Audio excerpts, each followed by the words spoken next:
willing to actually contemplate structural changes to our economic or political systems. And so I'm thinking about, our government seems completely incapable of addressing just the deluge of misinformation and propaganda that voters are confronted with. There's a complete disinterest in addressing AI, which I know I keep telling you I want to talk about on this show and we never find time. But AI is a massive problem for all sorts of reasons, but it's certainly a problem for democracy, and neither party wants to do anything about it. In fact, the Republicans, I think, in the quote-unquote big, beautiful bill, made it difficult for states to regulate it independently. And, there's sort of tinkering around the edges that comes from the Democrats, but there's not really, and I think we see this with Mamdani and his coming sort of clash with Governor Kathy Hochul, that she's basically said no new taxes. And I think it's this sort of, it's both an instinctive centrist phobia, again, from the late 20th century, that we can't raise taxes.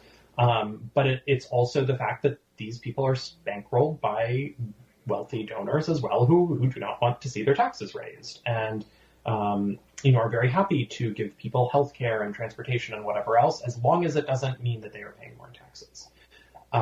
And so, I don't know. And my final point here is I think the other way that Americans are kind of disserved by our political system is that we have so many sort of choke points or veto points in our legislative system that basically when a party wins power, it is extraordinarily difficult for them to actually get anything done. And I think that's a problem. And I think actually to some extent it is good for Americans, as much as I hate what Donald Trump is doing, I think it is good for Americans to see a politician run on something and actually act on it. And act on it in a robust way. And that, if we lived in a parliamentary European-style system, that would be the norm. That would be the norm, that a party gets elected and they get to actually implement the things that they ran on. So I think that when if Democrats ever get power again, they need to take a page out of Trump's book and say, we are going to actually do the things that we ran on doing. We are going to do them expeditiously, and we are not going to take no for an answer, as long as we have the kind of legislative majorities that allow us to do this. So, I was actually really hoping that the filibuster would get axed. I was just going to say that. Down. Because Democrats will never do it themselves. But I think it's really hard to take big, complex issues and be able to say, we can pinpoint a point in time and to a specific person of this is the problem. This right here, we can boil it down to this person on this date of this particular problem. And I will do that every time with Chuck Schumer in 2021 on the John Lewis voting rights bill, where he said, I want the filibuster. I'm going to let gerrymandering stay. And I'm like, that is the moment. We're dealing with all of this BS right now because you made a choice to keep the filibuster. And if there's one thing that Donald Trump and I agree with, it is get rid of that old relic slavery inducing. Anyway. No, and it's just not healthy. At the end of the day, something that breeds cynicism and breeds this idea that both parties are the same is that it's very hard for parties to actually do anything outside of tax policy. And so, get rid of the filibuster, enact your agenda, and then 4 years later, the other party gets a chance to do theirs. His books are States of Liberation, Gay Men Between Dictatorship and Democracy in Cold War Germany, and A Queer Theory of State. We have links in our show notes and on our website for you to get your copies. His website is SamuelClewsHunicke.com, CLOWES.com. Sam, I always enjoy our conversations. They always go way too fast. But I'm promising here on air, we will talk about AI in December. You heard it. All right. Everyone, thanks for listening or watching today. Up next on WCPT 820's Choose Views with Richard Chu. Matt McNeil Show is up next for folks in Minneapolis. Stay tuned after that for Native Roots Radio. And then at 10 p.m. Central, Step Into the Unknown with Greg Bakken on Ghost Box Radio. If you're watching on YouTube, subscribe, click like, leave us a comment. And until this time tomorrow, keep it queer, America. Keep it queer.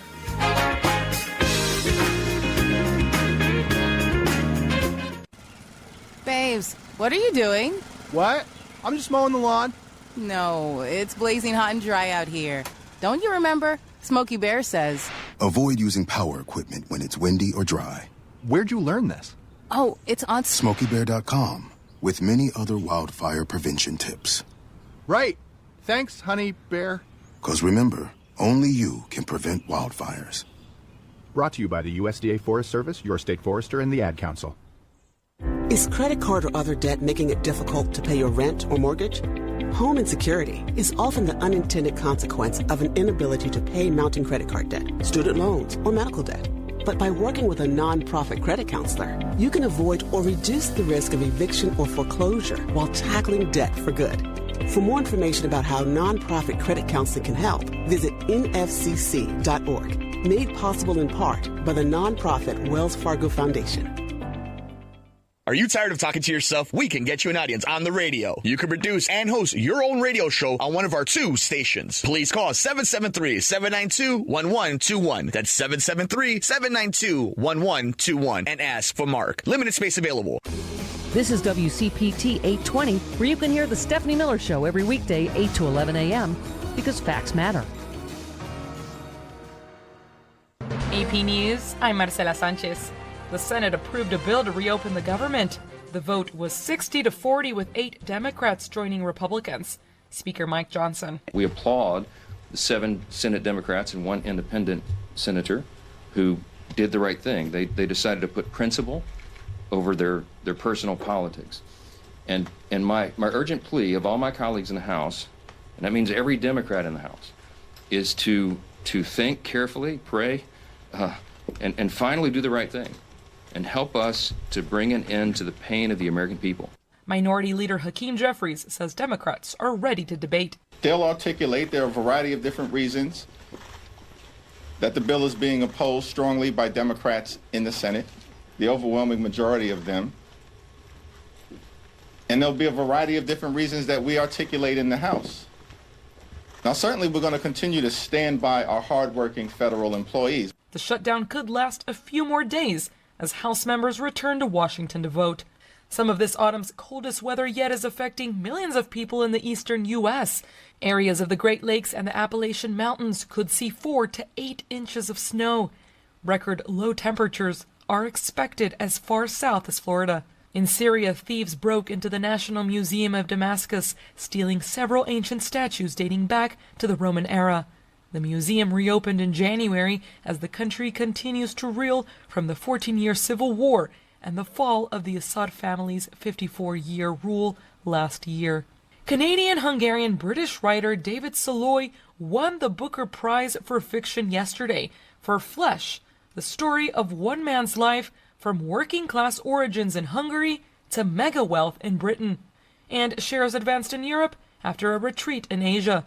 This is AP News.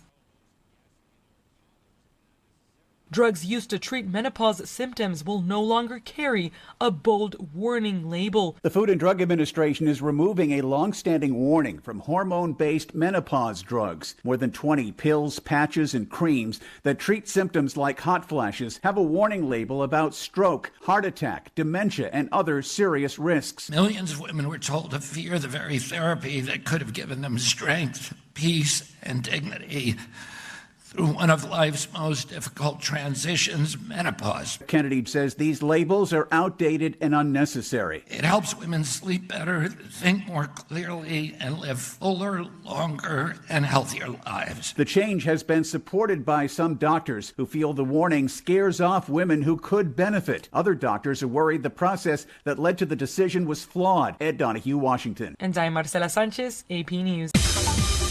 This is 8:20 a.m. WCPT Willow Springs and streaming worldwide at WCPT820.com. We are Chicago's progressive talk, where facts matter. Now your WCPT 820 weather update. From the Weatherology Weather Center, I'm meteorologist Jennifer Wojcicki.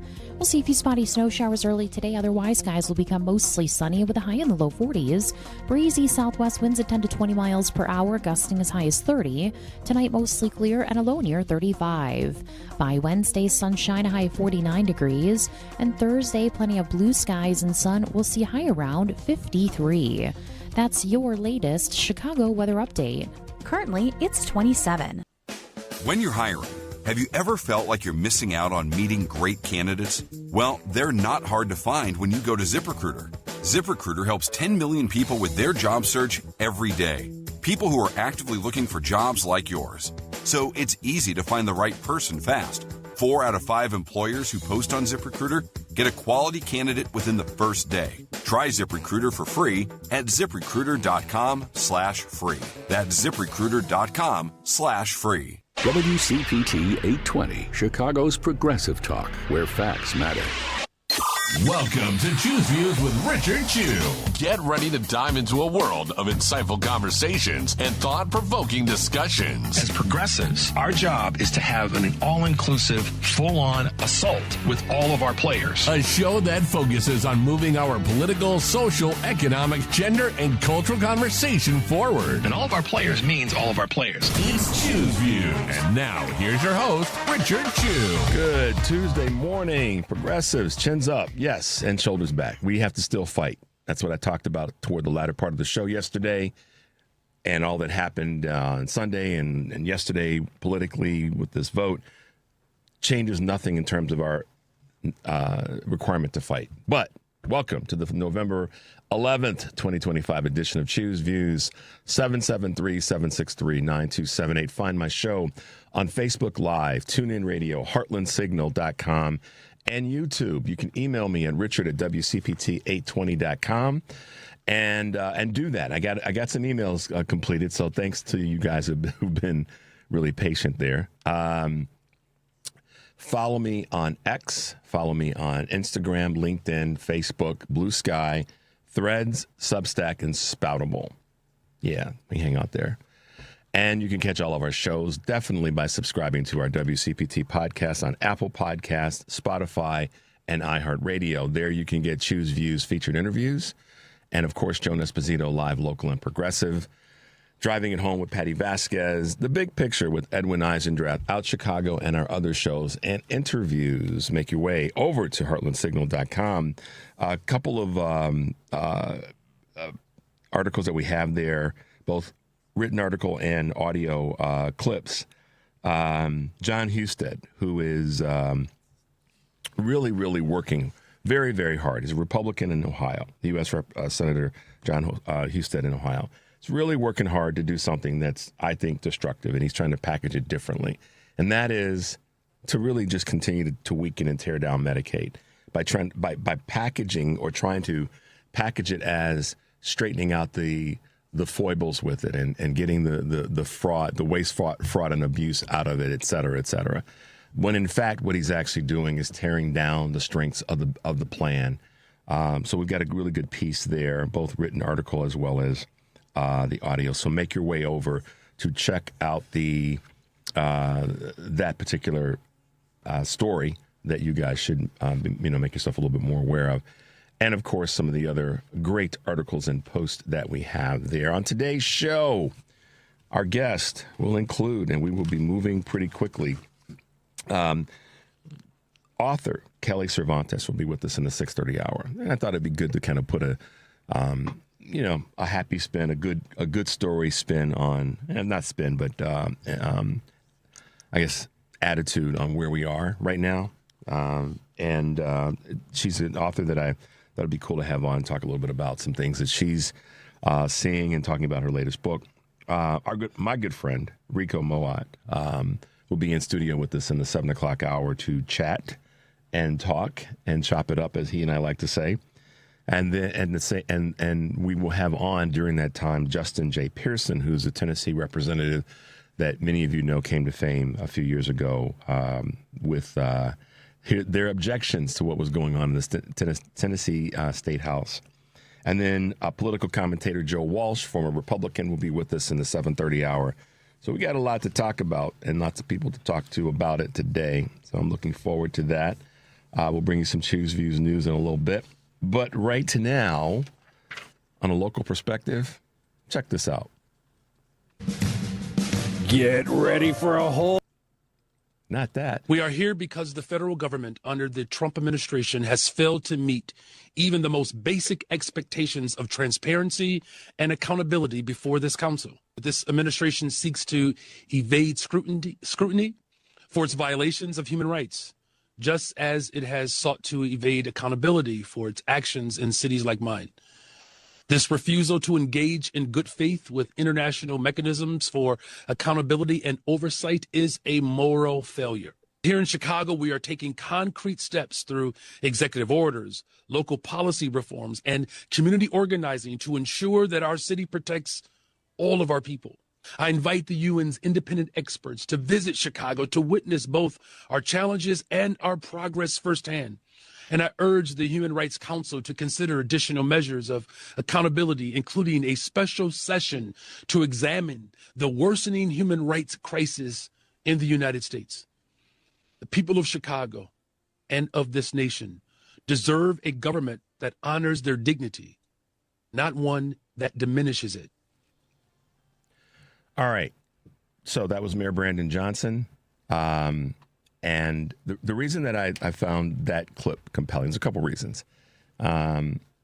He's obviously making an appeal to the humanity, as he has so openly done in the last few months, that it's humanity for all of us. Here in Chicago, state of Illinois, United States of America, rest of the country. He's been speaking to that for months now, and people are sitting up and taking notice of that. So first thing I want to say is kudos to Mayor Johnson again, because if there's something that when we as human beings listen and we adjust ourselves and we change to make ourselves better, that's a good thing. And I'll challenge anybody. And I know we've got some detractors in the local media here in Chicago, particularly in the print format, that they can't find anything good, period. And I've followed the editorial boards of a couple of print publications here for months now. They can't find anything positive, good, effective about Mayor Johnson. And I know some people go, well, because there's nothing out there, and you're a damn lie. But that being said, Mayor Johnson has done the thing that, as a human being, we all should aspire to do, and that's change and work to improve, but while recognizing that there's imperfections in who you are and what you're doing, but work to improve them. That's how I want to say it. And Mayor Johnson's done that. He's taken a very vocal, outward, in the faces of all of us approach to making it clear that he's going to defend this city, defend the state, defend this nation. And it starts for him, from what he said so many times, it starts with us regaining control of our humanity. And I think that I want to juxtapose, a reason that this clip, for me, I wanted to play it this morning is, you're going to hear this a lot from me. I want us to take, like the mayor said, I want us to take control of this part of the conversation again. I want us to regain our humanity and regain control of the conversation about being humane to one another. The Republican Party across the board, and this is why the Husted piece you guys need to check out, that's not about humanity. That's not about helping people maintain or regain a sense of dignity. And that's the GOP right now. So in this bigger conversation, and let me just put this in this context. In this bigger conversation around this vote and the 8 Senate Dems that, I'm disappointed that they did what they did, but I understand where they're coming from, as I said in part yesterday, in doing it. Some I think should have, there's some that I think that their vote was really less about the strength and more about they're just done and tired. Durbin, Hassan, they're leaving. We can get into all of that, and we will over the weeks to come. But I'm not going to be the one to just grab the low-hanging fruit and just start flailing against, the Democratic Party at large. I'm not going to do that. When we talk about these issues right now that are facing us, the GOP is failing to engage in an honest, truthful way, in a transparent way, in a way that's about helping all of the country. That's why we have the shutdown in the first place. And let's just be honest. The Dems were in a tough position, and they fought this for 40 days, recognizing And this is where I get frustrated. I'm frustrated with the Dems. Don't get me wrong. And I feel like I get tired of always having to say that to kind of cover I'm covering my tracks, because there's some people out there that will say that, well, Richard, you should be hammering on the Dems because they suck. That's not who I am. I'm going to go after them when they do something that I don't like or think is right or prudent or better for the country on all levels. Okay?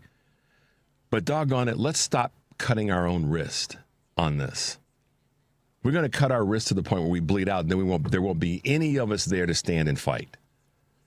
And today I'm going to have Joe Walsh on, and I'm sure Joe's going to, I'm going to give him an opportunity to go after the Dems, because that's easy pickings for a lot of people.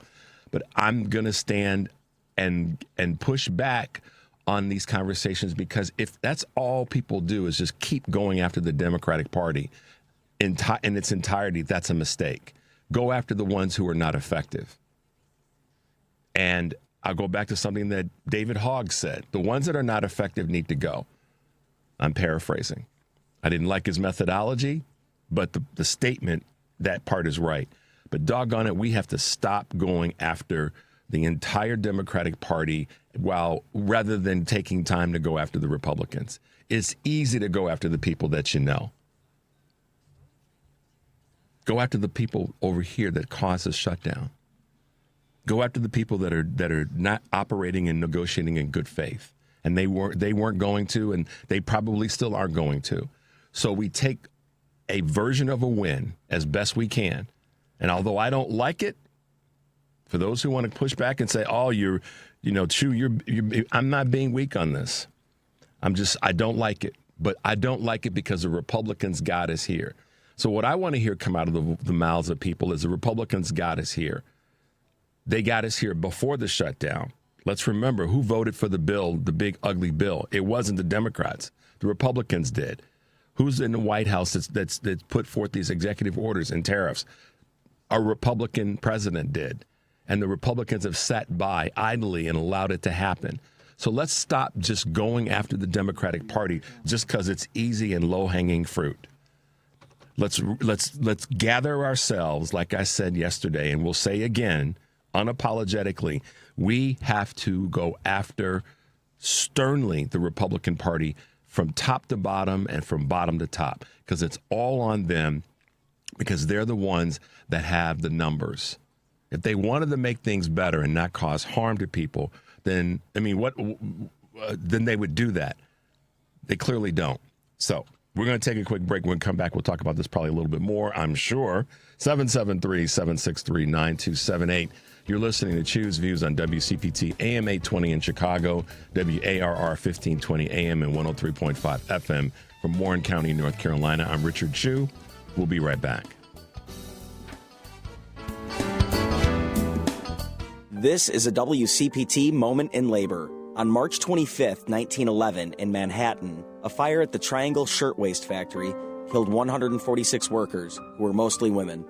The victims of the fire were unable to leave the burning high-rise building due to the exits being locked and were forced to leap to their deaths from the 8th, 9th, and 10th floors.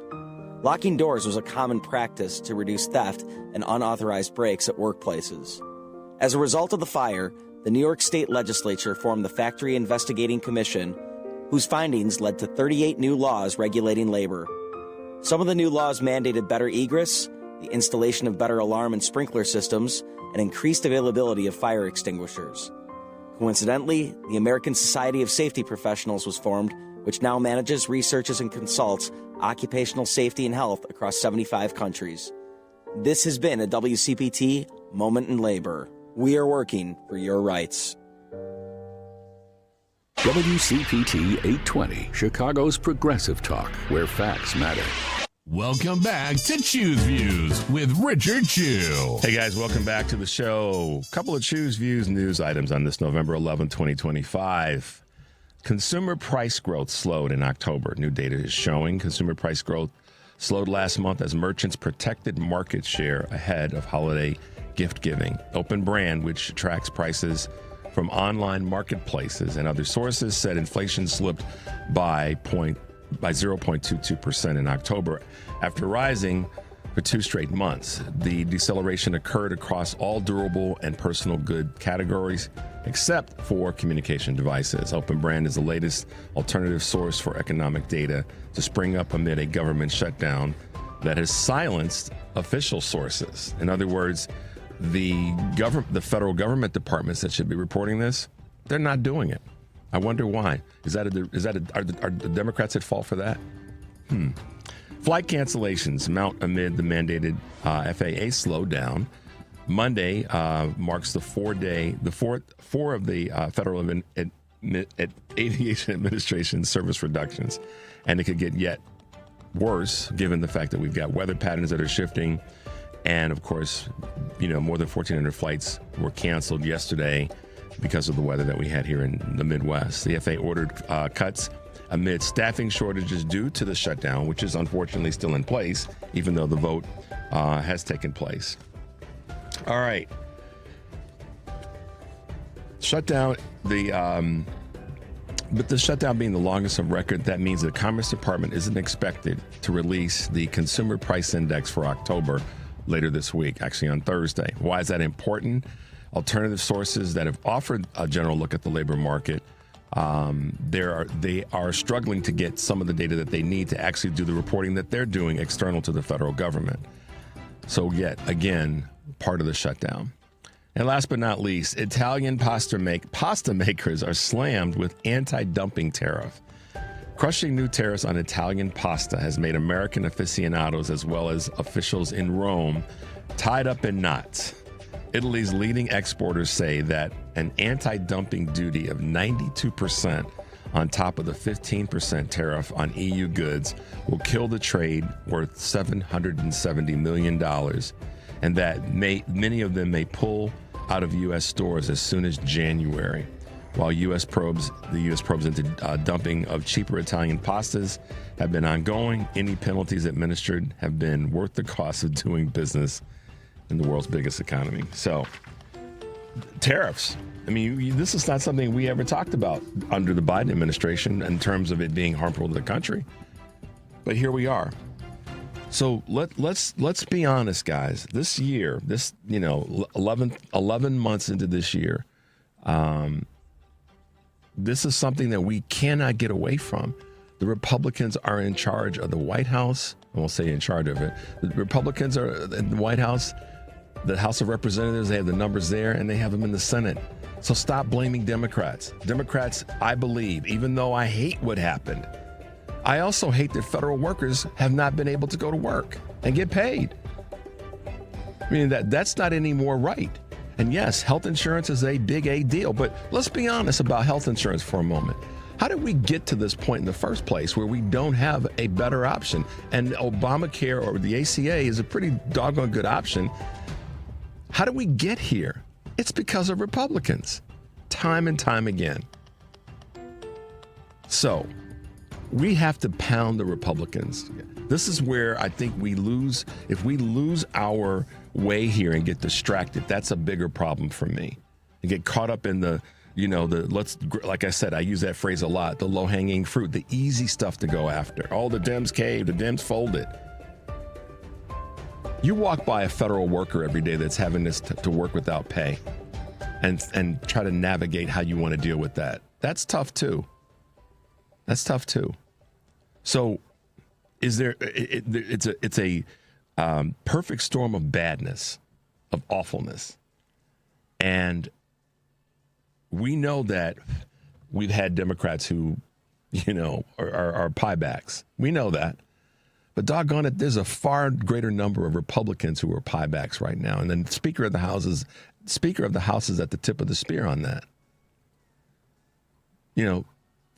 So I want to encourage everybody to warn everybody, please don't get caught up in this easy, let's just trash the Democrats and get distracted, because that's what the Republicans want. They want us to be divided, even in this moment. You realize by reopening the government what that's going to do for so many people in so many communities outside of Washington, D.C.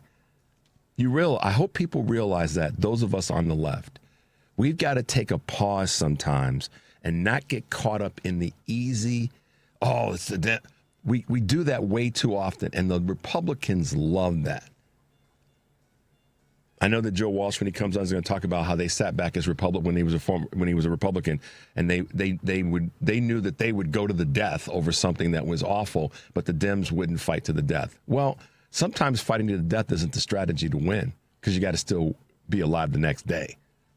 Okay? I love the phrases, fight to the death.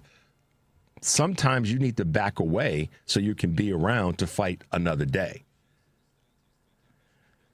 A couple things I want to make sure that I do cover. I said yesterday, and others have said it, I do not like the way in which this played itself out from the Democratic standpoint. So this is maybe my messaging moment. And there's that call for Chuck Schumer to step down as leader, minority leader, and that may be true. I've said that before. This should have been presented differently. I believe that Schumer, coming from the Senate, and I'm not going to speak about Jeffries in this moment, but that as a Senate minority leader, they should have come out and said, and I asked this yesterday, what's going to be the reasoning? It should have been a collective message. It should have been a get out in front of it message versus a message that sort of spindled out. And then the mainstream media got to take it and make it into something awful and disgusting, and the Dems folded and caved and all this other stuff. So the weak part for me, as I said yesterday, my frustration is this, that this part of the Democratic team and its leader, Schumer, didn't have the presence of mind to get out, and I say get out in front of it, but I mean get the message out in a way that showed leadership, which is, America, this is what we're faced with. The Republican Party has driven us to the brink yet again of disaster when it comes to benefits for all Americans and budgeting that's right for the country. Once again, they've done this to us. And we know the pain that so many federal workers are feeling, and communities where there's a high percentage of federal workers are feeling. And list the things that the Republicans have done in this moment.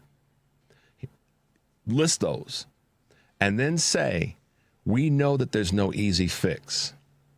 But we know that if we don't reopen the government, we're facing a holiday season where people are trying to travel and get to see family and friends and all the rest, business travel, all those things. We're going to have an incredibly difficult time navigating through that. So we're taking the position to be the adults in the room when the Republicans won't be adults and won't negotiate in good faith and with humanity to make the hard decision to reopen the government. They should have done it that way. This is where I fault this part of the Democratic team, Schumer being the leader. They should have come out and said it that way, held a big A press conference, made a big deal about it, and say, we know you guys are going to be upset with this. We know you are, and we understand why you will be. But this is in the lap of the Republicans. This is their fault. They got us to this point. And then take some historical data and gone back and said, look at what they've done in the past to get us to this brink every single time, and why they've tampered with, how they've tried to tamper with the ACA before. And even use some of Donald Trump's own political rhetoric during the election season last year, where he is quoted as saying he wants to take down Obamacare. This is where if I were consulting to them, I would have said, if you put it this way, America will go, yeah, it is on the Republicans, it's not on the Democrats. And that's where they missed the opportunity. So for us, don't take the easy route in this conversation and say, oh, the Dems folded and they caved. Recognize the risks that are facing, however, when it comes to this next 40 days. And that's what I wrote down. I was making some notes yesterday. I wrote down, what about the next 40 days? I hear people going, you took us through all this hell for 40 days, and now what did we get? We reopened the government. And if that's not a big deal for some people who are out there taking the easy route, or those that may disagree with me, I get that. But we reopened the government. We're working to reopen the government, and that's got to mean something. That is a win when you think about the fact not the opinion, but the fact that the Republicans got us to this point, not the Democrats. So let's get behind them. Those that are leaving, they got to go. Durbin's got to go. Hassan's going. And some may say that Schumer needs to step down. That may all be, that all those things can be true. And the mistake that we make is just to keep going after the low-hanging fruit. We have to raise our level of support and say, this is how I wish you had done it. But now that we're here, let's get behind them to push the Republicans to get that doggone vote on the ACA and those subsidies in place. Making sure that those subsidies stay in place, I should say. All right. Happy Veterans Day. Didn't want to miss out on that. Thanks to those of you who've reminded me of it. It is Veterans Day. So enjoy that if you are. And if there's someone in your world that is, let them know you care about them and appreciate their not only their service, but their commitment to betterment in the United States of America. We're going to take a quick break. You're listening to Choose Views on WCPT, AM 820 in Chicago, and WARR 1520 AM and 103.5 FM from Warren County, North Carolina. I'm Richard Chu. We'll be right back.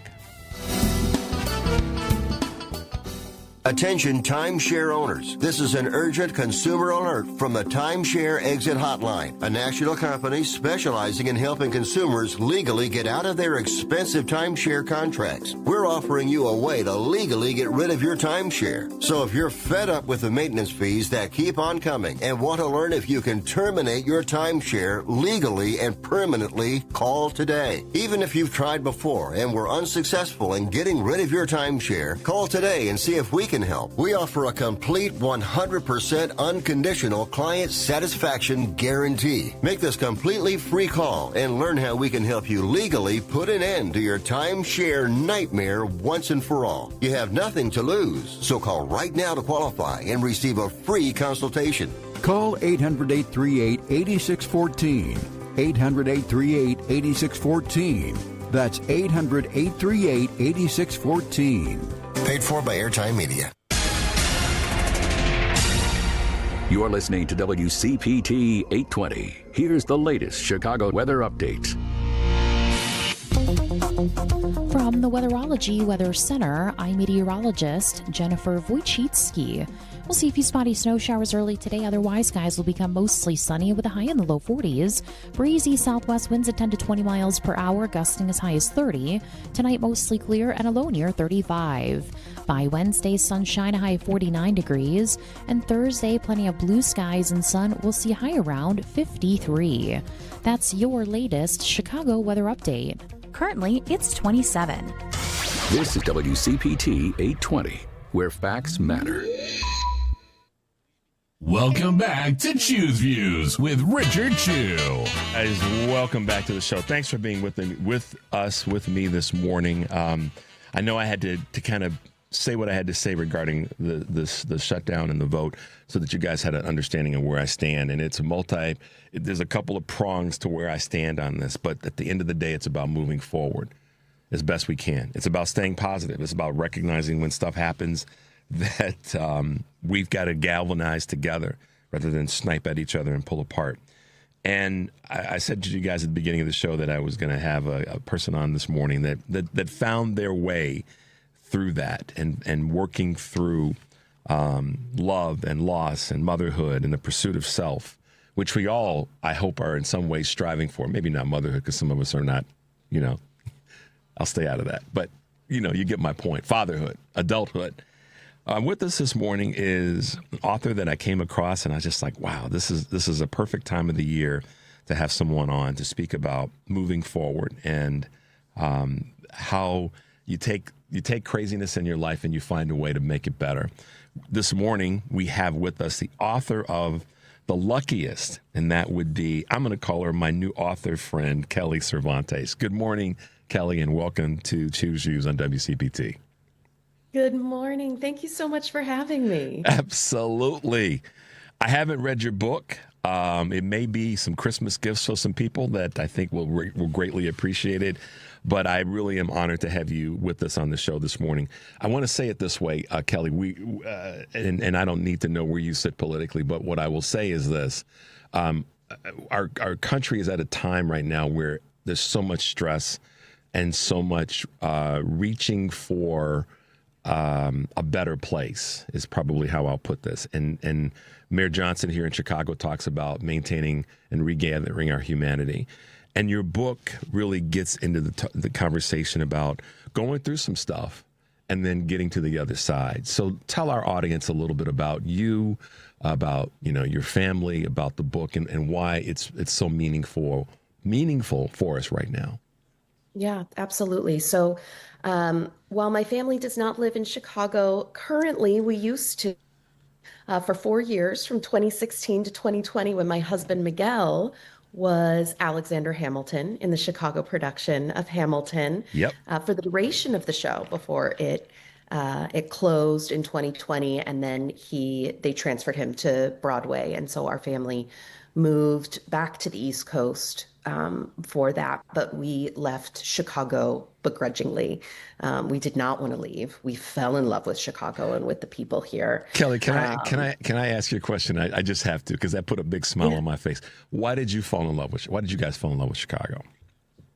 So originally, the first thing I fell in love with Chicago was, well, first of all, I grew up in the Midwest. So there is something very real about Midwest nice and just like politeness and manners that you don't always get on the East Coast. But Chicago is still this thriving city. We lived in Bucktown while we were here. I loved that I could walk out my front door and go and pick up milk and get my nails done. But we had our car parked in the garage in the alley, and I could drive to the grocery store and pick up our groceries. Chicago to me was the best of both worlds for raising our family, where we get everything that an urban environment has to offer, but you get the luxuries of the suburbs where you can still drive around. And then we just found phenomenal community here. I cannot say enough about the people of Chicago and how they rallied around our family. So while my husband is on stage and performing, or he is singing the national anthem at a Monday Night Football Bears game, or he is throwing out the first pitch at Wrigley Field, our daughter was very sick through all of that. She had an undiagnosed genetic disorder that we would later learn was neurodegenerative. She suffered from epilepsy and a slew of other symptoms. And so, Miguel would leave us in the hospital to go to the theater. I would leave the hospital to go and support him as he threw out the first pitch. I would be texting with our babysitters, who had to be a nurse, to find out how many seizures Adelaide had while we were at Soldier Field. And so this was just very much our reality during those 4 years. And I have to say that the community that we found at time to support our family, to lift our son up, who was, we moved here, he was 4. We left when he was 8 or 7. And and we couldn't have asked for a better community, better people to support us and love us. That's such a great story, and it's wonderful to hear that be said about Chicago. Tell us about the book and how I know that the book in many ways was shaped in part because of the experiences that you just talked about, but I'll let you talk about that. Oh, did we lose Kelly? Oh boy. Kelly, if you can hear me, hang with us. Sometimes technology decides to act a little bit goofy. So just are you back? Yep, I'm back. I can hear you. Sorry about that. All right. So tell us about the book, Kelly. Yeah. So The Luckiest was inspired by a quote from the poet Maggie Smith. She writes in her book, "You can make this place beautiful, that we are all nesting dolls carrying the previous versions of ourselves inside of us." And I have to say that quote just knocked me sideways. I could dissect my life, a million different ways, from all of the cities that we've lived in, to all the different careers I've held, to the different makeups that are of our family. And it's a hard thing to come to, and it's a hard thing to say, but there's a million things I wish I could change about my life, not least of which was my daughter's struggle and inevitably her passing. But every single struggle, every trauma, every joy, it all brought me to where I am today. It brought me to the person that I am today. And I have to say that I'm pretty proud of the person that I am. And I look at my life now, and it's a really beautiful life. And that's not to say that I don't miss my daughter and I wish that she was here. But I don't get here without all of that. My husband and I like to say that we don't believe that anything in life happens for a reason, but that you can make reason out of things that happen. Wow. And that's a power. Yeah, wow. You can make reason out of things that happens. That's amazingly powerful. Kelly, so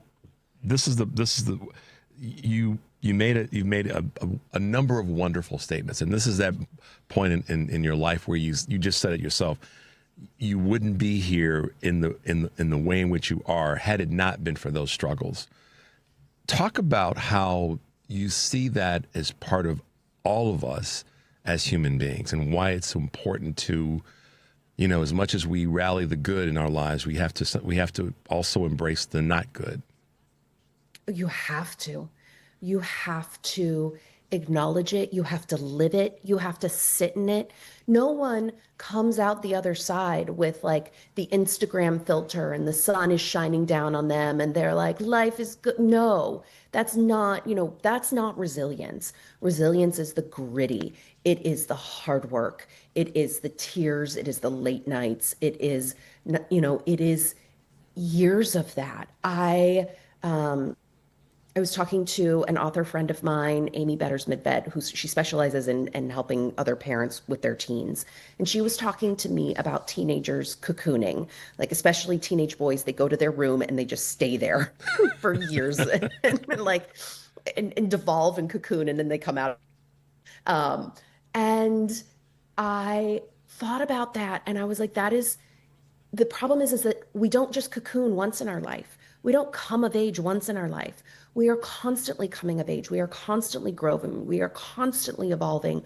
I call them these asteroids, and they fall at our feet, and you don't know how many asteroids are swirling around you, but they completely change the landscape of your life. And you have to push forward. You have to understand how to navigate that asteroid. And sometimes you have to cocoon.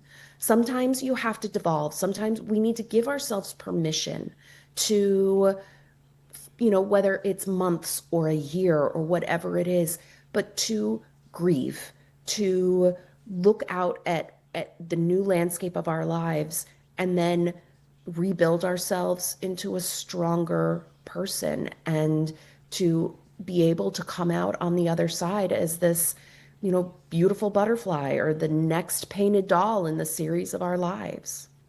That's so well put, and I know a lot of people that are listening are nodding their heads going, yeah, that's exactly how it is. But it's sometimes we race at such a pace, Kelly, that we don't get a chance to do that. We don't even get a chance to acknowledge that we need to slow down. Like, okay, we're racing going, I need to slow down. And then we don't do it because we don't do it. And that's why I think that the words and way in which you put that are so important. Let me ask you this question. I'm going to ask an open-ended question. How did Chicago contribute to you developing some of that grit that you talked about? Ooh, Chicago.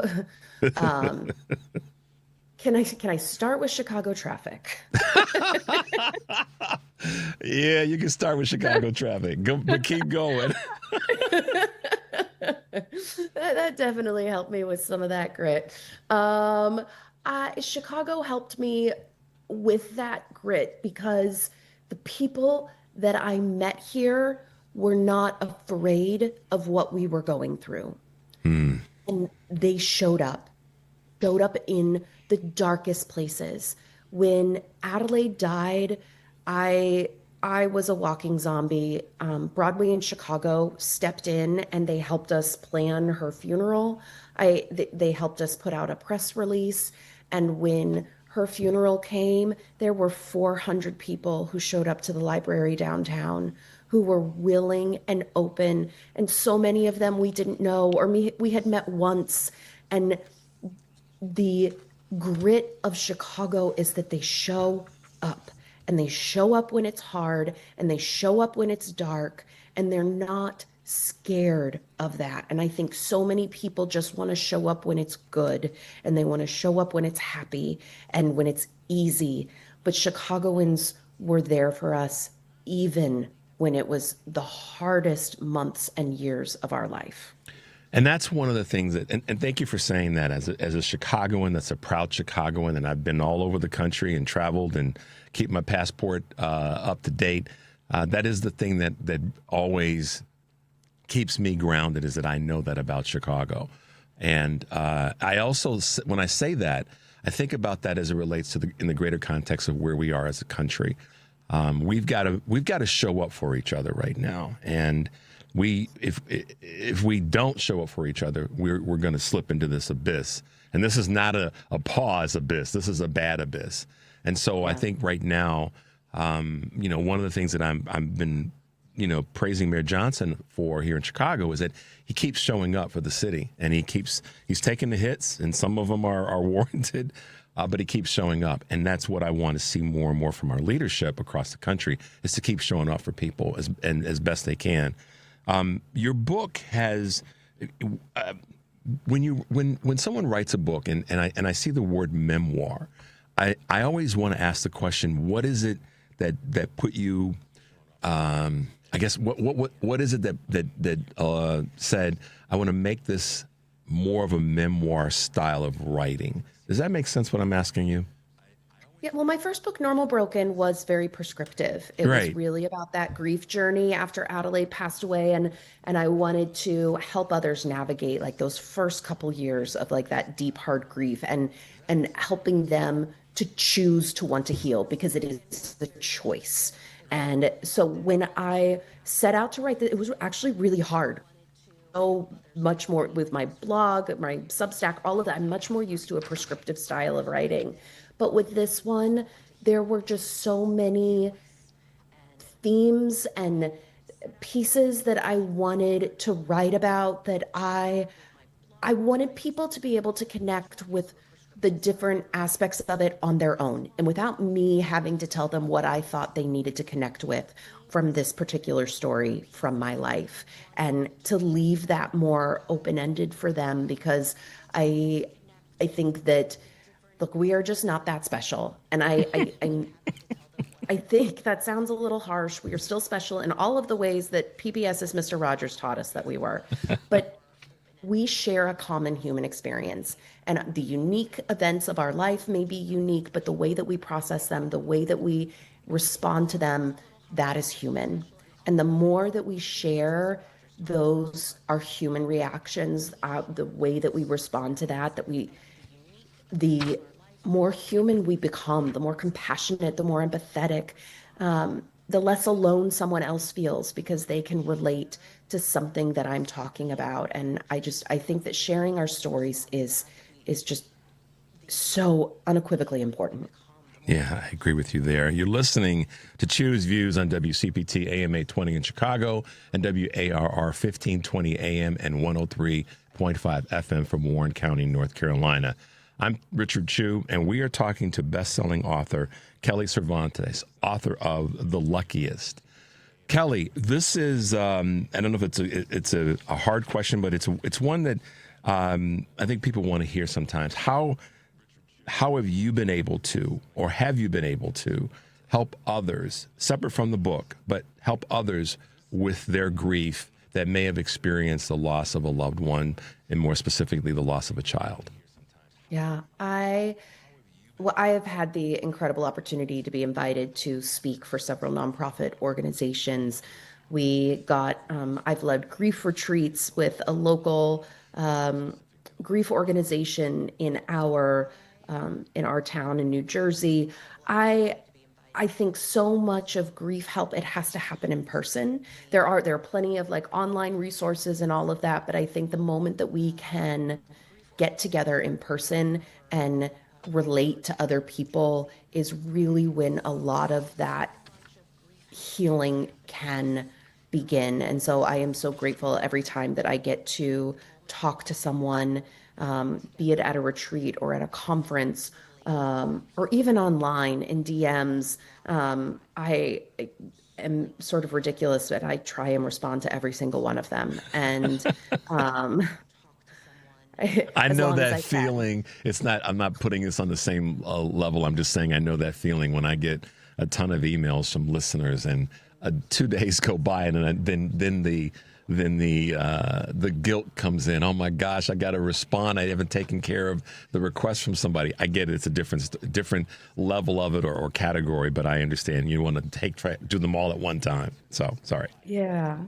Yeah, no, and I'm looking forward to, so this evening actually in Naperville with Anderson's bookstore. I'll be out there with my husband, Miguel. I'm making him sing for his supper and chatting, and we'll be signing books. And I already know that I'm going to meet so many wonderful people and connect, and I'm going to hear about their loved ones who have passed. And I mean, that's my biggest piece of advice to anyone. I think so often people don't know how to respond to someone else's grief, or they find out that someone has had a loss and they don't know what to say. And my biggest piece of advice is, if you find out that someone you know has lost a loved one, ask them about them.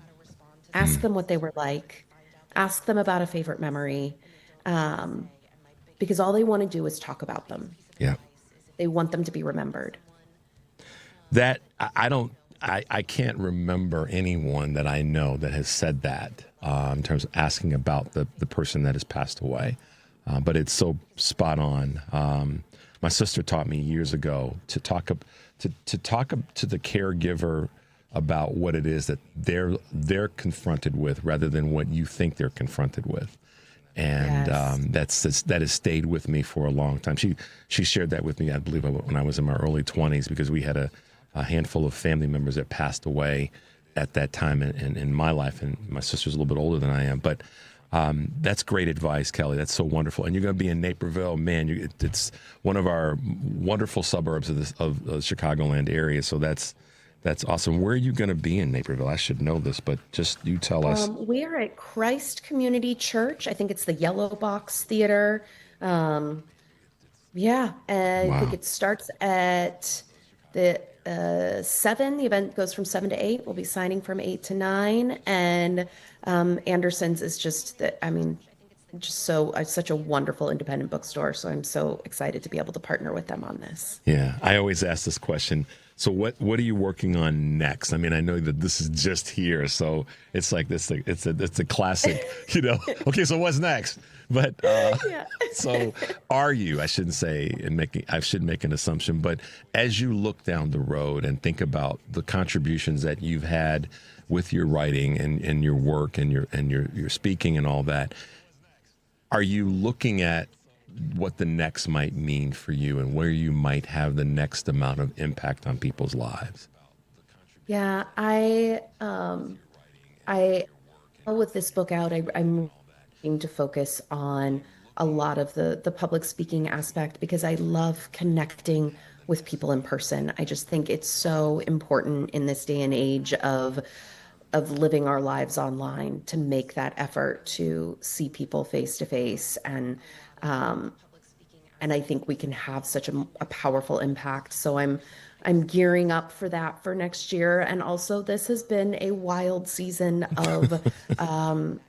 of working on my career, and I'm really looking forward right now just to the holidays and getting back into that with my children, Jackson and Anessa, and spending time with them through this holiday season and supporting them as they have been supporting me through this book tour and launch. That's awesome. So I have to ask a Miguel question. So obviously he's been incredibly successful at this time and with Hamilton and all that.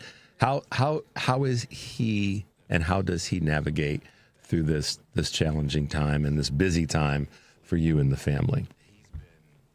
He is one of the best cheerleaders ever. He was in Hamilton for 8 years. And when he left the show on Broadway in January of 24, he was so ready to come back home and be a dad. He opened up a batting cage in our town in New Jersey, and I think he is happiest when he is teaching or he is coaching.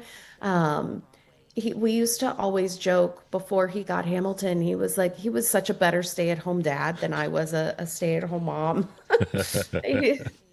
So I think that he is living his best life, cheerleading for me, coaching on the side, and being there for our children, because he missed a lot. When you work nights and 5-6 days a week, with a Broadway schedule, 8 shows a week, and he missed a lot, and gets to be present. And I think he's really, really excited for this new phase in this role in life. That's exciting. Yeah, I can see why he would be.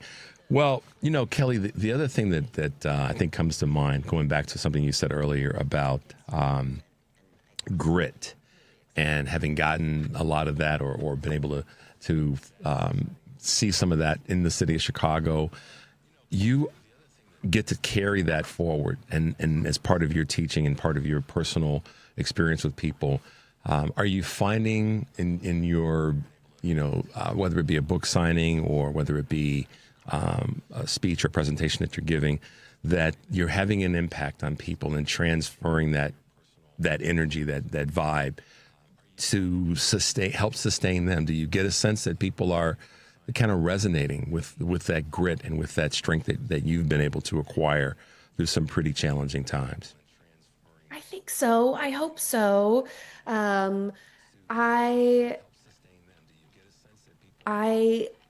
think that as long as people are it's hard to know, but the messages that I get from people are that they connect, that some of the words that I am delivering to them are some of the first that have landed in their grief, in their loss.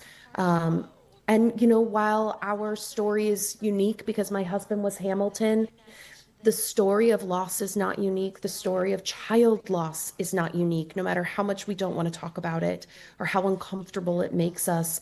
My daughter being undiagnosed, rare disease, medical caregiving, these are all themes that run through so many people's lives. And so I do hope that the words that I say connect, but beyond that, there are actions. I sit on 2 boards, Cure Epilepsy, which is headquartered here in Chicago, the largest funder of non-governmental epilepsy research in the country, if not the world, founded by Susan Axelrod, David Axelrod's wife, and then the Undiagnosed Diseases Network Foundation, which works with families to try and help shorten that diagnostic odyssey, to help push that medical science forward and support those families. And so even if my words may not have an impact for everyone, and they won't, my words will help certain people. I hope that the actions that I can take behind the scenes are also important. And I think it's what we do behind the scenes is just as important as what we are doing out front. Fantastic. So we got this great book out, got a book signing that's taking place in Naperville, but how in general can folks find you? How can they plug into your work and really become sort of a follower and supporter of you and furthering your message? Thank you. KellyCervantes.com. You can also find me on Instagram and Facebook by searching up my name at KellyGC411 on my Substack. And I also host a podcast for Cure Epilepsy called Seizing Life. Fantastic. Kelly Cervantes, y'all, hanging out with Richard Chu here on Chu's Views on WCPT. Kelly, thanks for being with us this morning. All the best, and we will figure out a way to meander ourselves to having you back on the show again sometime in the future. That sound good? That sounds wonderful. Thank you so much. All right. Have a great day. Happy holidays, and we'll talk soon. Thank you. Bye-bye. All right, guys, we'll take a quick break. You're listening to Chu's Views on WCPT AM 820 in Chicago and WARR 1520 AM and 103.5 FM from Warren County, North Carolina. I'm Richard Chu. We'll be right back.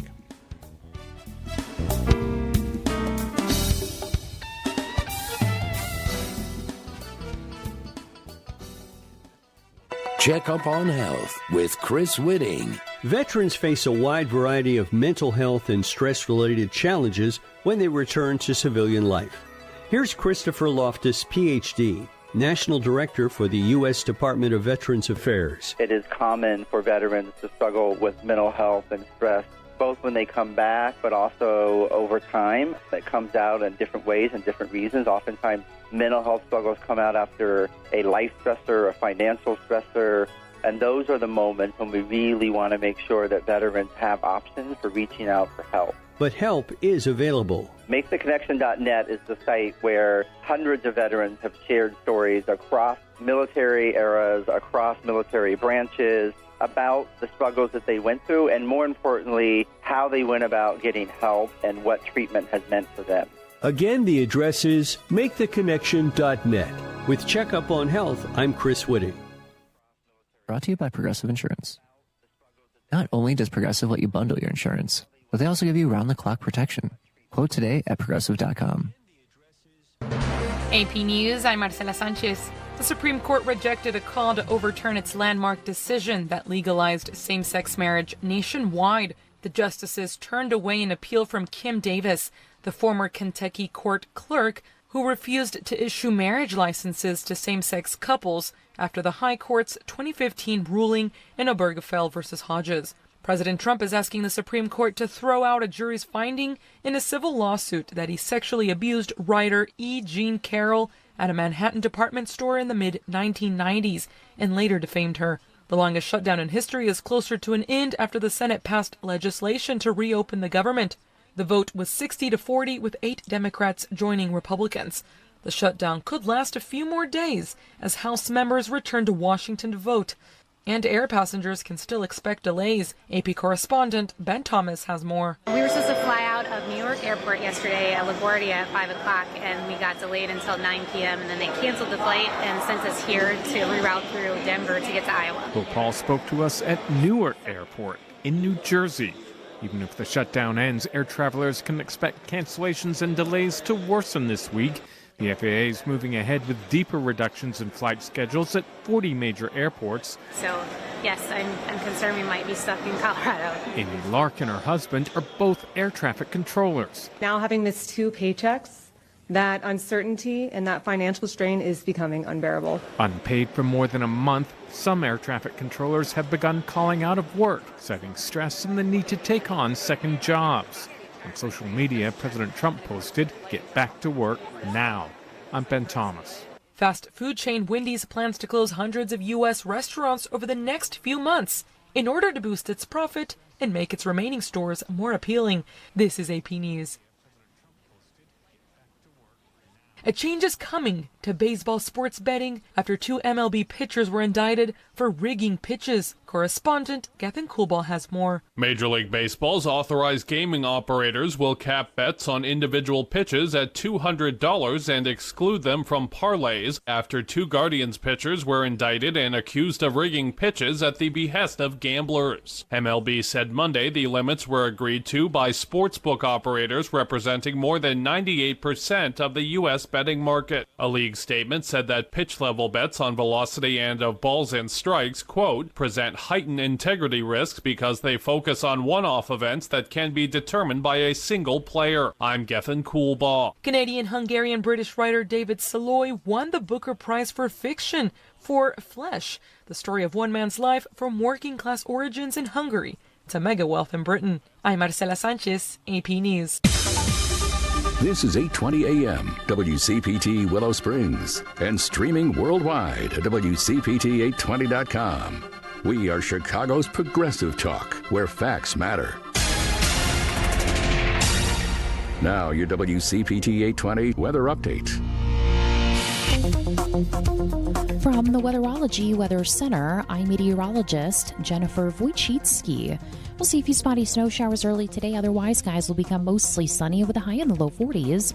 Breezy southwest winds at 10 to 20 miles per hour, gusting as high as 30. Tonight, mostly clear and a low near 35. By Wednesday, sunshine, a high of 49 degrees. And Thursday, plenty of blue skies and sun. We'll see a high around 53. That's your latest Chicago weather update. Currently, it's 28. Taxes was feeling unwelcome. Now Taxes is an open door, literally, to new TurboTax stores. Meet our experts in person. Hi, welcome in. They're powered by smart tech and ready to do your taxes for you. Get real-time updates while you go about your day. Confident your taxes are done right. Now this is Taxes. Intuit TurboTax. NYC opening soon. Real-time updates only in iOS mobile app. You're listening to WCPT 820 because facts matter. Welcome to Choose Views with Richard Chew. Get ready to dive into a world of insightful conversations and thought-provoking discussions. As progressives, our job is to have an all-inclusive, full-on assault with all of our players. A show that focuses on moving our political, social, economic, gender, and cultural conversation forward. And all of our players means all of our players. It's Choose Views. And now, here's your host, Richard Chew. All right, guys, welcome back to the show. Wasn't it great to have Kelly Cervantes on? I mean, what a magnificent story, and a woman who just fought through it. That's a story that we all can benefit from, and how she's navigated through that is just amazing. So get her book, and if you can make it to the book signing, then do that. Kelly Cervantes. The Choose Views featured interviews and full episodes podcasts are available on Spotify, Apple Podcasts, TuneIn, iHeart, YouTube, and Amazon Music. Search for Choose Views or visit our new podcast page at heartlandsignal.com/podcast. All the latest are there. I won't take you through every one of them, but anything that you want to check out, you can check out there, and you can pass on to someone that you know. Today on Live, Local, and Progressive, Joan Esposito will be talking to retired Army Major General Randy Manner, former acting chair of the National Guard Bureau and member of the National Security Leaders of America. Majid Padlan, also known as Brooklyn Dad Defiant, will be on Joan's show. David Hochberg, Vice President of Lending for Team Hochberg at Homeside Financial. Live, Local, Progressive, 2 to 5 here on WCPT, heartlandsignal.com, and tune in. And then tonight, driving it home, Patty Vasquez will be joined by David Katowski, former Illinois State Senator and President and Chief Executive Officer of Kids Above All, Reed McCollum, Chair of the Democratic Party of DuPage County. Driving it home with Patty Vasquez, weekdays 5 to 7 here on WCPT, AM 820, Heartland Signal website, TuneIn, and YouTube, as well as Facebook. And then tomorrow's show, we will have Congresswoman and candidate for Senate Robin Kelly will be with us briefly to talk about the shutdown. Yolanda Androza, Executive Director of 1AIM Illinois. My man, Kurt Mullett from Hoosier Blue 63, and Andrew Seligson, President of Public Agenda, will be with us tomorrow on the show. So tune in to Choose Views tomorrow. Busy, as I said we would be today. We have with us my good friend, my road dog, and affectionately and respectfully, I call my baby brother, Rico Mowat. Good morning, Mom. Good morning, and good morning to all. Yes, good to have you with us, man, for this hour of the show. And we do have Representative Pearson on with us. Right. See, we get it right this morning. How you been? You been good? Everything's good. You know, it's amazing. The holidays are upon us. Yeah. And it seems like they've just skipped over Thanksgiving because all I'm seeing is Christmas stuff. I know. But how do you really decorate fun for a turkey? Halloween is easier to decorate for. Right. Thanksgiving is kind of boring to decorate and have stuff out. Yeah. But then we got to jump to Christmas. So you're right about that. Right. Yeah, but still, it's the wonderful time of year. First snowfall in Chicago. Yeah, heavy snowfall. Year. Yeah, and my back having to shovel was not fun yesterday. Why did you have some young cats come to the neighborhood and do that? They don't do that anymore. even the ones that I brought into this world, namely my sons. So they don't do that anymore. I looked. We used to make a bunch of bank. I used to make a lot of money doing that. A lot of movie Raking money. Leaves, cutting grass and shoveling snow. Not one young person knocked on my door, and has not probably in the past half decade. Wow, to shovel crazy. snow.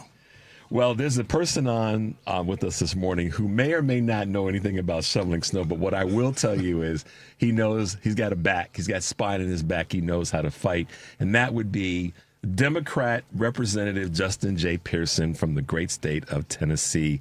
Good morning, Representative, and welcome to the show. Good morning. So good to be with you. Man, I'm glad you're with us. And did you guys catch any snow in Memphis this past couple of days? We did not catch any snow. I lived outside of D.C. for about 5 years while my dad got his master's from Howard University. And I would have been one of the people knocking on your door to shovel snow. and make a little money. Me and my brother, we would have been out there. And I would have greatly accepted the offer and paid you handsomely.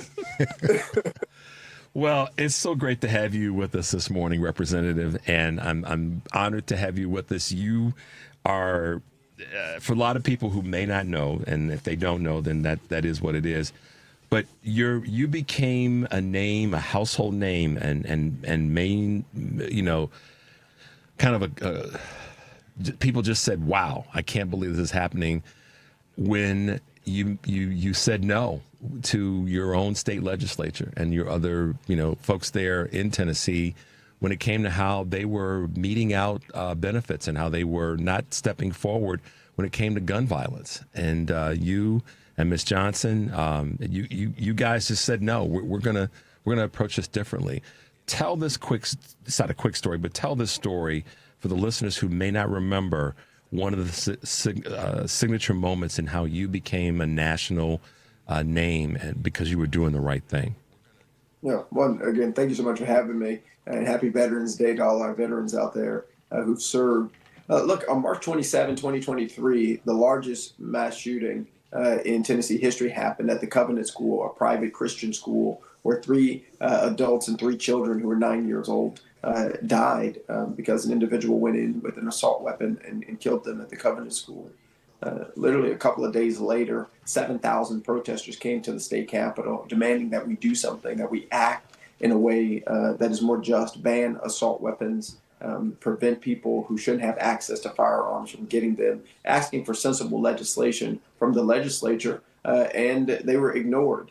We weren't even, as elected officials, allowed the opportunity to speak to the protesters and welcome them to the People's House. And myself, Representative Jones, and Representative Johnson went to the well of the House floor, demanding that they be heard in a peaceful protest. And the response from our colleagues was not to address the very issue that we went to the well about, was not to address the gun violence epidemic, which is the #1 killer of children in Tennessee and the United States of America. It was to expel myself and Representative Jones, and Representative Johnson nearly expelled, but she was spared by 1 vote, and she's white. Obviously, we're 2 young black men. And that really has propelled a conversation about the need to do something against the NRA, against the Tennessee Firearms Association, to really stand up for the protection of our families, for our communities. And we're still in that fight. What was it that inside of you said, I have to take this on? What went on in your brain? What went on in your heart that said, not today? I mean, look, the mass shooting itself was so horrific. And I thought would have prompted a different response and reaction from my colleagues. Simultaneously, though, I had lost a classmate on January 10th, 2023. Larry Thorne was murdered. And we've been working and trying to get justice for Larry for months at that point, now years. The fall before I was sworn in, Dr. Yvonne Nelson, one of my mentors, was shot and killed.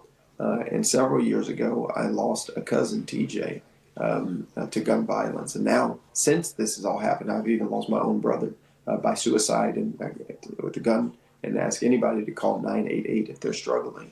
But it was a recognition in my heart at that time that we needed to do something because this was detrimentally impacting our community. And I represent Memphis and Shelby County. And the year before, we had over 350 homicides.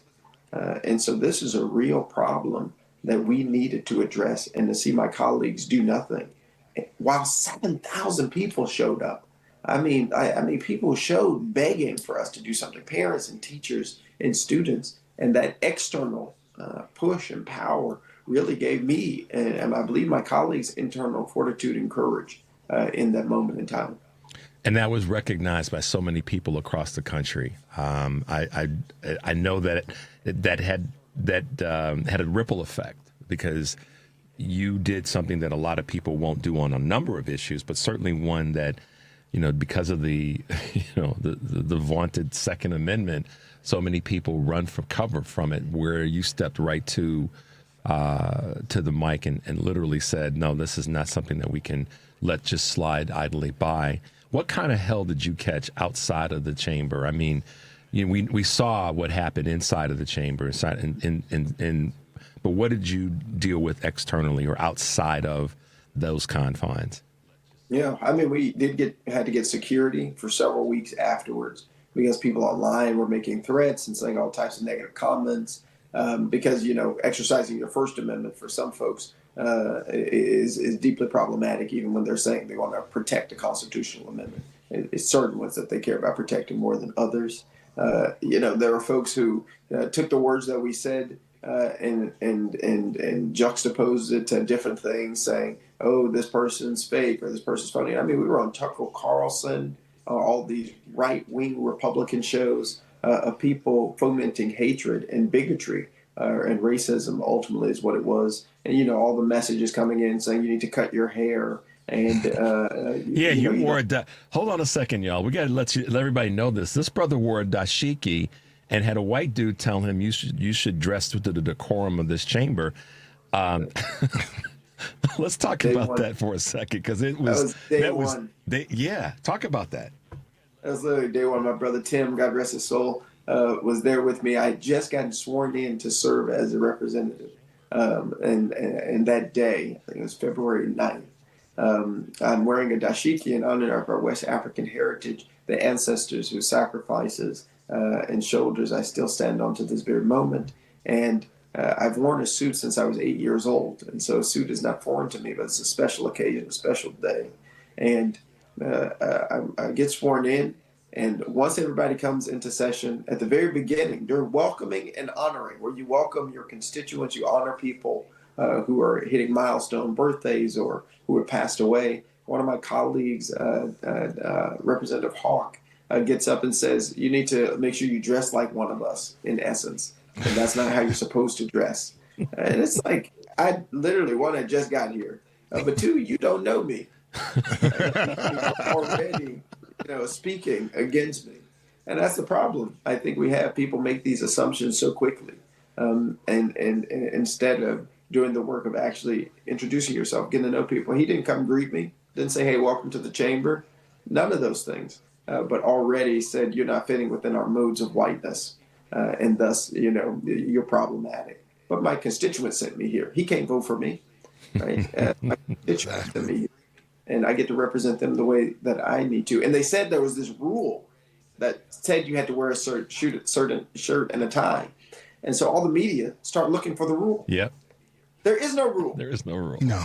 All left up to the speaker's interpretation. Yeah.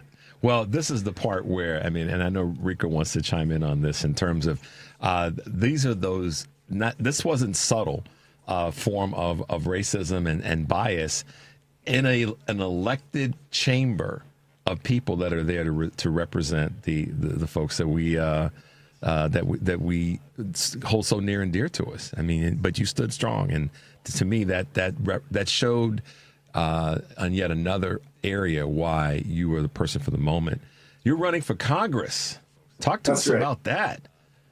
It's exciting. It is exciting. I am running to serve U.S. Congress, Tennessee House District 9. Please stay in touch with us. Go to votejustinj.com. Follow along with our movement and our campaign. But I'm running for Congress because we need a new direction. We need a new vision. We need new energy, and we need new voices in this moment. Anyone who's been around long enough knows that the political moment that we are in is not normal, that the tyranny, the increase in authoritarian actions by this administration and his goal to be a dictator on day one is what is happening. And the consequences have been severe. Over 300,000 Black women have lost their jobs since the start of this administration. We are seeing ICE and the National Guard being deployed to communities, particularly to Black and brown communities in Democratic-led cities. We are constantly suffering from the lack of affordability due to the tariffs and the actions of this administration and corporations who are reaping their profits out of the creation of poverty in our communities. And we have to have people in Congress who understand that pain and also know that there's so much work that we have to do. We can't leave anybody behind, which is why we need to make sure we have health care coverage for everybody. We need to raise the minimum wage. We need to invest in our veterans. And we need to do everything that we can to change and shift this status quo, because where we are headed is not a place I want to go, nor do I want anybody else going. We've got to change it because the way that things are detrimental to our future. You're listening to Choose Views on WCPT AM 820 in Chicago and WARR 1520 AM and 103.5 FM from Warren County, North Carolina. We are talking, I'm Richard Chu, and we are talking to Representative Justin J. Pearson. I love the Justin J. Pearson part of your name, Justin Jamal Pearson. And so it's such an honor to have you with us. My good friend Rico Moad is here with me in studio today. And, one might say we're having a brothers conference right now, but we need one more for and make it a quorum. We need one, to have a quorum. But Justin, Representative Pearson, I should say, I always like to go forward. People that know me say, okay, when we get there, what are we going to do? So when you get there, when you get to Washington, and I make the presumption that you win this seat, and you get there, and so now you're faced with being a rookie U.S. congressman. How are you going to navigate? What are the things that you look at now and as you dream forward? Okay, here's what we're going to get done, and here's how I'm going to, because you're battle tested. Listen, I say this as a statement, but as also a question. You're battle tested because of what you've had to deal with there in Tennessee. But how are you going to take that and leverage it when you get to Washington? Absolutely. The Tennessee General Assembly is the best place to cut your teeth in politics, right? I've been able to experience the worst of expulsion and also experience creating partnership and coalition with the same people who expelled me, because the reality is I do what's best for my constituents. It doesn't matter who that is that I have to work with. Even now, I'm working with a guy who is sort of quasi our Trump in Tennessee, but he is concerned about an environmental justice issue in North Memphis, and so am I. I work with another person who says there's an illegal alien invasion attacking our state, but we work together on veteran suicide prevention. And so it doesn't matter to me what people's most extreme views are. I'm in the business of finding common ground without compromising my morals and my values. And too many people right now who are serving in Congress, they say, well, we're out of power. And so for some reason, there's nothing that we can do. But that's not true. Democrats are in a super minority in the Tennessee General Assembly. And yet you learn ways to navigate that, to still do things that are beneficial for your constituency. In Congress, we're going to do the same thing. One of the biggest issues that I'm working on, it has to do with veteran services. And there's Veterans Day, obviously, so this is prescient. But it's actually one of the core pillars of my work. We're missing $600 million in benefits for veterans and benefits and compensation. In Shelby County, we have the most veterans in the entire state of Tennessee, 52,000 veterans. Our county is also the largest Black African-American county in the state of Tennessee. And we are missing $500 to $600 million in benefits and compensation.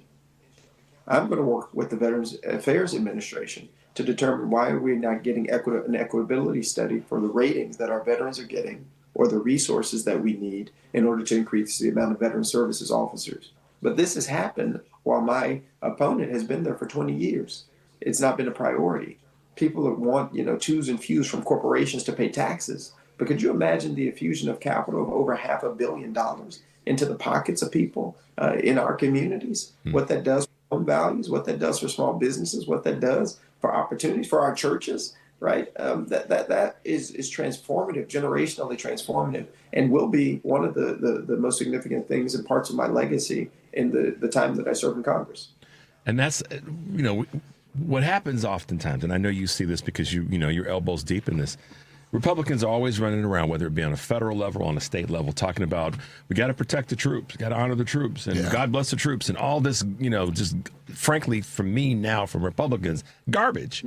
It's garbage conversation because they don't, on the other side, do a doggone thing to actually foster that which they run on and so successfully run on, which is shameful in many ways. But I'm glad to see and hear that that's going to be one of your key areas of involvement. Go ahead, Rico. One big question I have for you, and again, I'm mentally applauding everything that you're saying and doing, and have watched your career from afar. Your peer group, 30-year-olds, what are you doing, or what is your message to them to galvanize them? Because we talk on the show all the time. Every time I'm on here, I always talk about civic engagement.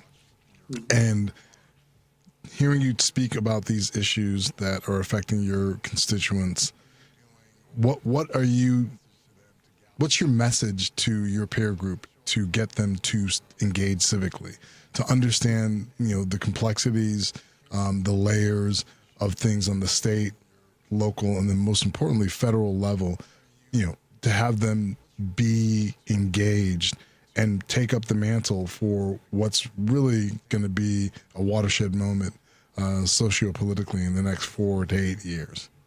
Yeah, I think the way I explain it is actually making, this very complex thing simple. And the question for our generation is, who makes better decisions for us? Do we make better decisions for us, or does someone else? And every time that we choose not to participate, engage, show up, or vote, we're saying there's somebody else who's smarter, more capable, more intelligent, more worthy of making decisions for our future and for our present. But most people, when you ask them who makes better decisions for you as an individual, you or somebody else, they would say, well, I do. It's the same thing with voting. And I explained that to one of my folks who said he hadn't registered to vote for 15 years. And he was like, you know what? I'm about to register right now. Right? We have to just meet people where they are and let them know that they are the best decision makers for their future.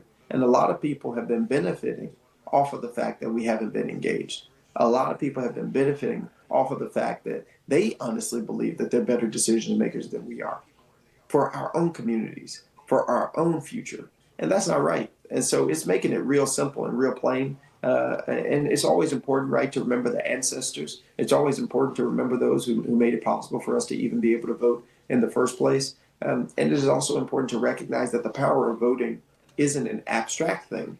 It's your say.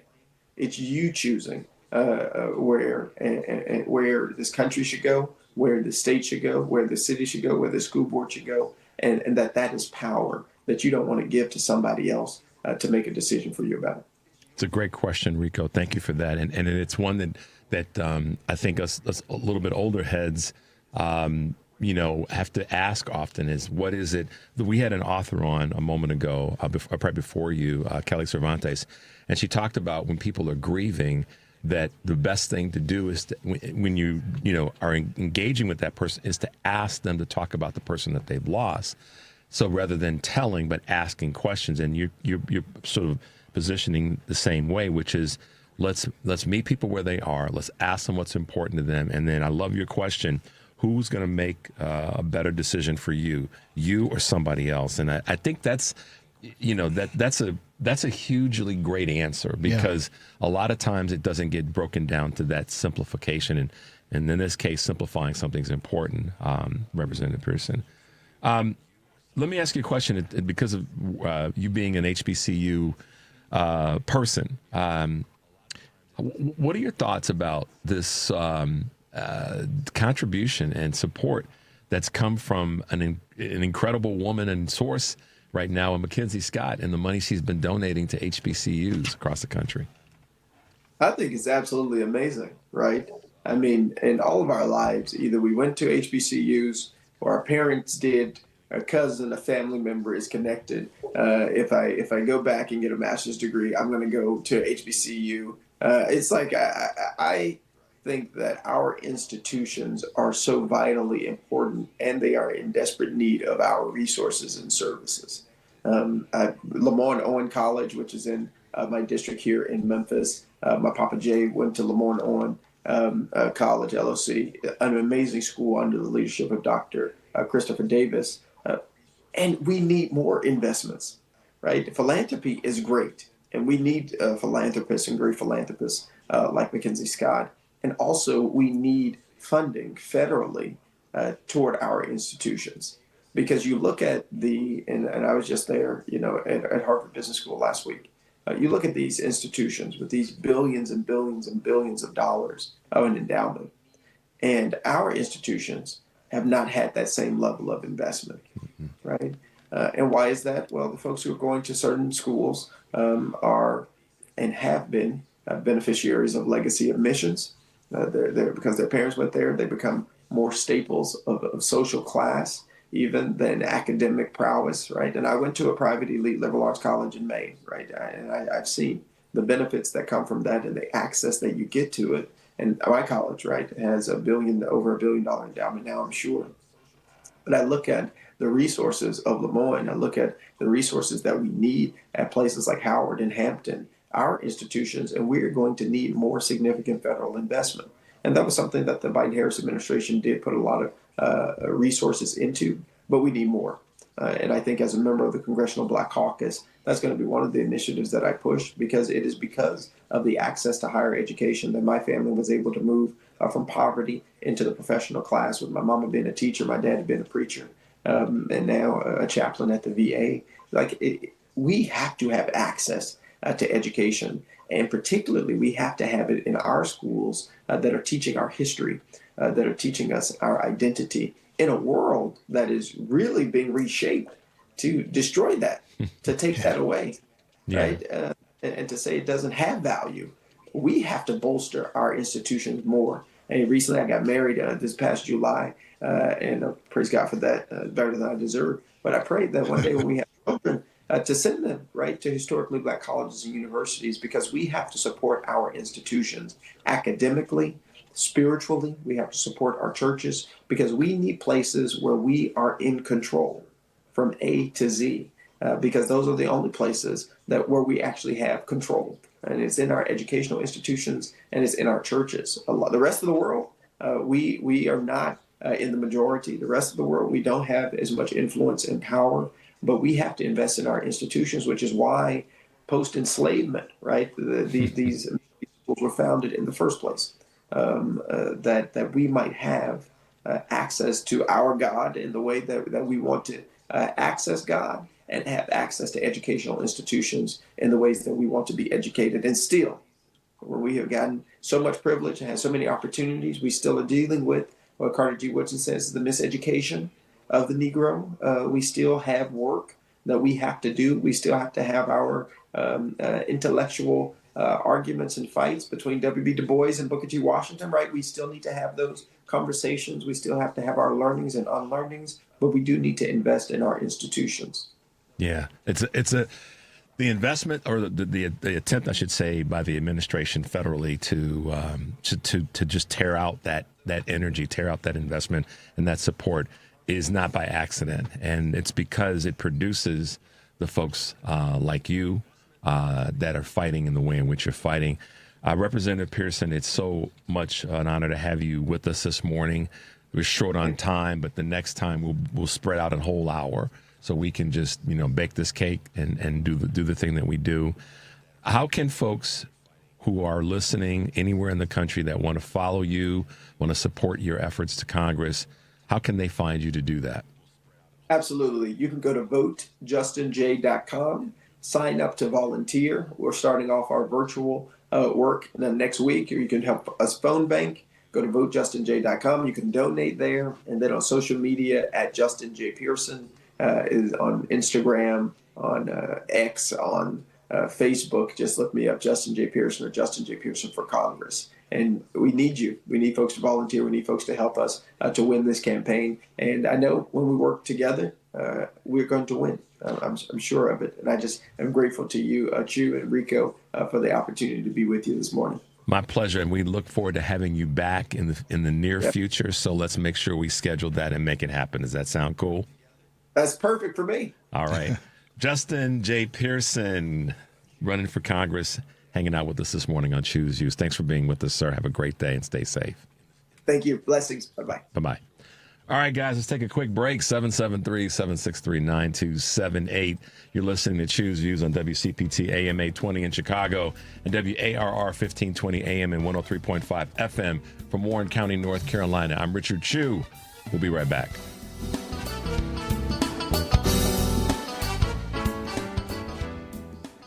When it comes to the vitamins and supplements you take, quality counts. If you have questions or concerns about the vitamins you plan on taking, we're happy to help. Mark Drugs, better health and care for you and your pets. The most common signs you need a probiotic are if you have taken an antibiotic and need to balance out the gut bacteria, you find yourself getting constantly sick, or you feel bloated, unwell, or have skin issues. We carry high-quality probiotics at our pharmacy, such as Florastor, Floragen, and what I refer to as the silver bullet, Orthobiotic, which combines multiple strains of beneficial bacteria and friendly yeast to stimulate optimal gut flora. Get to know your pharmacist. Caring for you, your family, and your overall well-being is what our pharmacists at Mark Drugs stand for. You have a choice when it comes to your healthcare, and a great choice is Mark Drugs in Roselle and Deerfield, where you get better health and care for you and your pets. Check out markdrugs.com for the pet of the month. You're listening to WCPT 820. Here's the latest Chicago weather update. From the Weatherology Weather Center, I'm meteorologist Jennifer Wojcicki. We'll see a few spotty snow showers early today. Otherwise, skies will become mostly sunny with a high in the low 40s. Breezy southwest winds at 10 to 20 miles per hour, gusting as high as 30. Tonight, mostly clear and a low near 35. By Wednesday, sunshine, a high of 49 degrees. And Thursday, plenty of blue skies and sun. We'll see a high around 53. That's your latest Chicago weather update. Currently, it's 28. Alexa, play WCPT. WCPT from TuneIn. Welcome back to Choose Views with Richard Chew. Hey guys, welcome back to the show. Hanging with my man Rico Mowat. Rico, say hi. Hi. Happy Tuesday, everybody. Hopefully you're thawed out and your backs don't hurt from shoveling snow. Man, Justin was great, wasn't he? Oh, he was amazing. Yeah. And it just hearing his energy, just hearing his assertiveness, and more importantly, how the acuity of his focus. Yeah, and he's unapologetic about it, as he should be. Doesn't have to be. Doesn't have to be at all. He was spot on point. And it was great having Kelly on. You had a chance to hear that interview. She's fantastic. Another person that probably knows a little bit about backbreaking snow shoveling, and somebody that appreciates when snow comes and then it melts, is Joe Walsh, who is obviously one of the leading voices, a former American politician, Republican, that said, I'm tired of y'all. I got to move over with these crazy-ass Democrats. Let me hang out with them and see if it's going to be a little bit better. Party over here. Party over here. Joe, good morning and welcome to Choose Views, man. How you doing? I wonder if I made a mistake. You didn't make a mistake. Don't start with that garbage, man. You didn't make a mistake. I love it. You didn't make a mistake. You know you did the right thing. Listen, I've been using sports analogies since Sunday, and this one is one that comes to mind immediately. Sometimes your team you've been running plays and having wins. Last week was a big A win for the country, not just for the Democrats. But no, we still got to keep fighting, man. The game isn't over yet. And, there's so many other things that the Republicans are doing that are messing up this country right now. But look, and Richard, great to be with you, man. No, I poke fun at it that did I make a mistake becoming a Democrat 5 months ago? Heck no. Look, there's only one party in this country that believes in democracy, pluralism, and basic human decency. So that was easy. Now, a big win last week, a big week last week, not for the Democratic Party. Hakeem Jeffries came out and said the Democratic Party is back. Forget that. Democratic voters, pissed off voters, won last week. No doubt. The party's catching up, man. Yeah. But that's a great way of putting it because, I don't like to use too many catchphrases or words and more analogies to get a point across. But folks said, listen, we're tired of what we've been getting. And what I mean by that, to define that, what we've been getting since the beginning of the year, and then let's skip back a decade and say we're tired of what we were getting then. And the folks and the numbers, the reason that it was about the society, Joe, is that the numbers in areas how in the heck does Mississippi flip and take away the block that they've had in stranglehold of the state Senate there? Yeah. That's people showing up saying, you know what, we're tired of what Mississippi's doing. So for me, Mississippi's wins were as big as Mondami's or as big as Miss Cheryl's or as big as Miss Spamberger's. Democrats won everywhere. I mean, think about this. Every single county in Virginia and every single county in New Jersey, every single one moved blue. Look, this isn't rocket science. The guy in the White House is everything our founders feared. My former political party is basically his cult. And so people are, again, I think from the moment Trump was sworn in 9 months ago, people have met this moment, like the No Kings protest. Yeah. People are pissed off. My only point is my new political party, the leadership, the establishment, they don't quite get this moment yet at all. And I think what these 8 Senate Democrats did a couple nights ago proves that they don't really get this moment. I wonder if it's really, this is how I've been positioning it. And you know, I say this oftentimes, I don't need people to agree with me because I'm not trying to convince somebody that I'm right. And so that gives me a foundation to go, I'm not trying to convince you that I'm right. This is, you know, how I see it. I think that just as an example, we just had on Justin J. Pearson from Tennessee, and he said something that was pretty profound about, Rico asked him the question about reaching younger voters in a way that's sustainable. And he made it really clear. He said, we have to make it plain. Who's better at making decisions for you, somebody else, or you yourself? And I think what's happening now is it's not so much the age chronologically of the leadership in the Democratic Party. It's their ideology and it's their belief that they know better. And we want to see people that say, no, I think I know as much, if not more, than you do. And that, I think, is the underbelly of the vote last week. But I also think it's a shot across the bow to particularly Chuck Schumer that, hey man, listen, you better get your act right, or you're going to have to step down. The pressure's going to get hot to get you to step down, because there's no way in hell that he should have allowed. Now, listen, I'm not picking sides on the vote of the 8 or not. Some of them are going to be leaving. You know, Durbin's gone and Hassan's gone. What I am saying is there's no way that Chuck Schumer should have allowed it to come out and play out that way. If they were going to vote that way, they should have taken the narrative and said, look, the Republicans are at fault for this. No question about it. We got some tough decisions to make over these next 40 days compared to the past 40 days. And here's why we're going to do what we're doing. They didn't take that opportunity. And that, to me, is a big part of the failing of Schumer and the leadership right now. Yeah. And Richard, I agree with all of that. I agree with all of that. But look, in their defense, they just don't understand this moment. I think we're at the beginning of something here that, and I say this as a former congressman, that most politicians don't get. I come from the Tea Party. We can argue about the Tea Party, right? The substance of the Tea Party, but it was a populist, anti-establishment movement. My Republican Party establishment never saw the Tea Party coming. I think the same thing's happening in the Democrat. Really? Yeah. I think the same thing's happening in the Democratic Party right now. And guys like Schumer, this thing's just going to overtake them. Yeah, I agree with you there. Interesting. I didn't know that. I mean, I try to know as much as I can, but you feel that the Republican Party, Republican Party at that time, didn't see the Tea Party coming? No, they thought it was, and they told me this after the fact. They thought it was just a momentary, impulsive craziness that would go away and subside, and everything would get back to normal. Even when people like me got elected, the party thought, you know, we'll make them all part of the party and they'll be fine. They didn't see that it was kind of like grassroots based, and this is grassroots based. You know, a lot of people who voted last Tuesday are pissed off at both parties. They're angry at Trump because of what Trump is.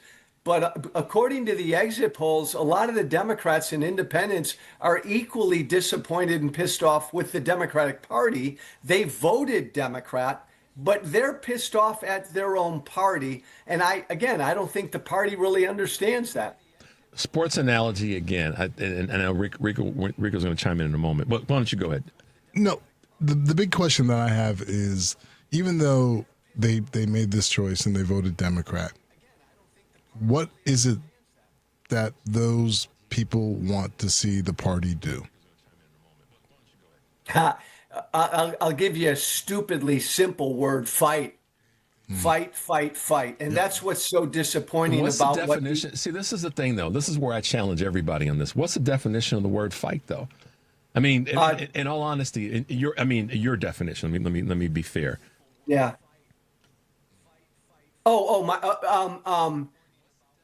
Don't cave.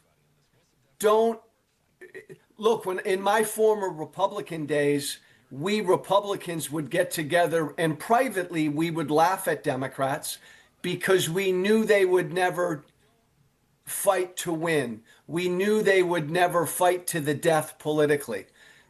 That's always kind of been the case. Now, we can argue about Republicans because they'd step over their mother to win. I get that. But the Democrats, we Republicans always believed would never go to the mat. And so I'm saying, when I say fight, go to the mat. Recognize this moment. The thing our founders feared is in the White House.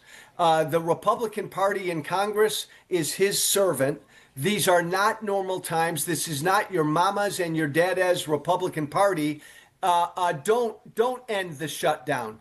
If you believe that health care coverage for 42 million Americans is an important thing to fight for, then fight for it till the end. Well, that's the question that I think a lot of people did not know what the answer was or is, and that is, what is the end? And that's why I asked the question. I agree with you. Dems need to fight harder. Listen, I've said this for the longest time. Fight harder and fight more. When I look at definitions of fighting, I look at it in terms of fight effectively. So that doesn't always mean fighting to the death of it politically, in my mind. It means fight effectively. And there are those who would say that the fight was effective because it put the light on the Republicans to say, this is y'all's mess. Yep. We did not create this. Now, should they have fought longer and we could debate that until we're all purple and blue and whatever in the face? I'm not going to tell anybody they're wrong for their feeling in that space. But the fight that they did put forward, Joe, it is one that brought attention to how bad the Republicans are governing. Absolutely. And that's why I say fight effectively, because you can fight to the end or fight to the death, and then you ain't got nothing left to continue fighting.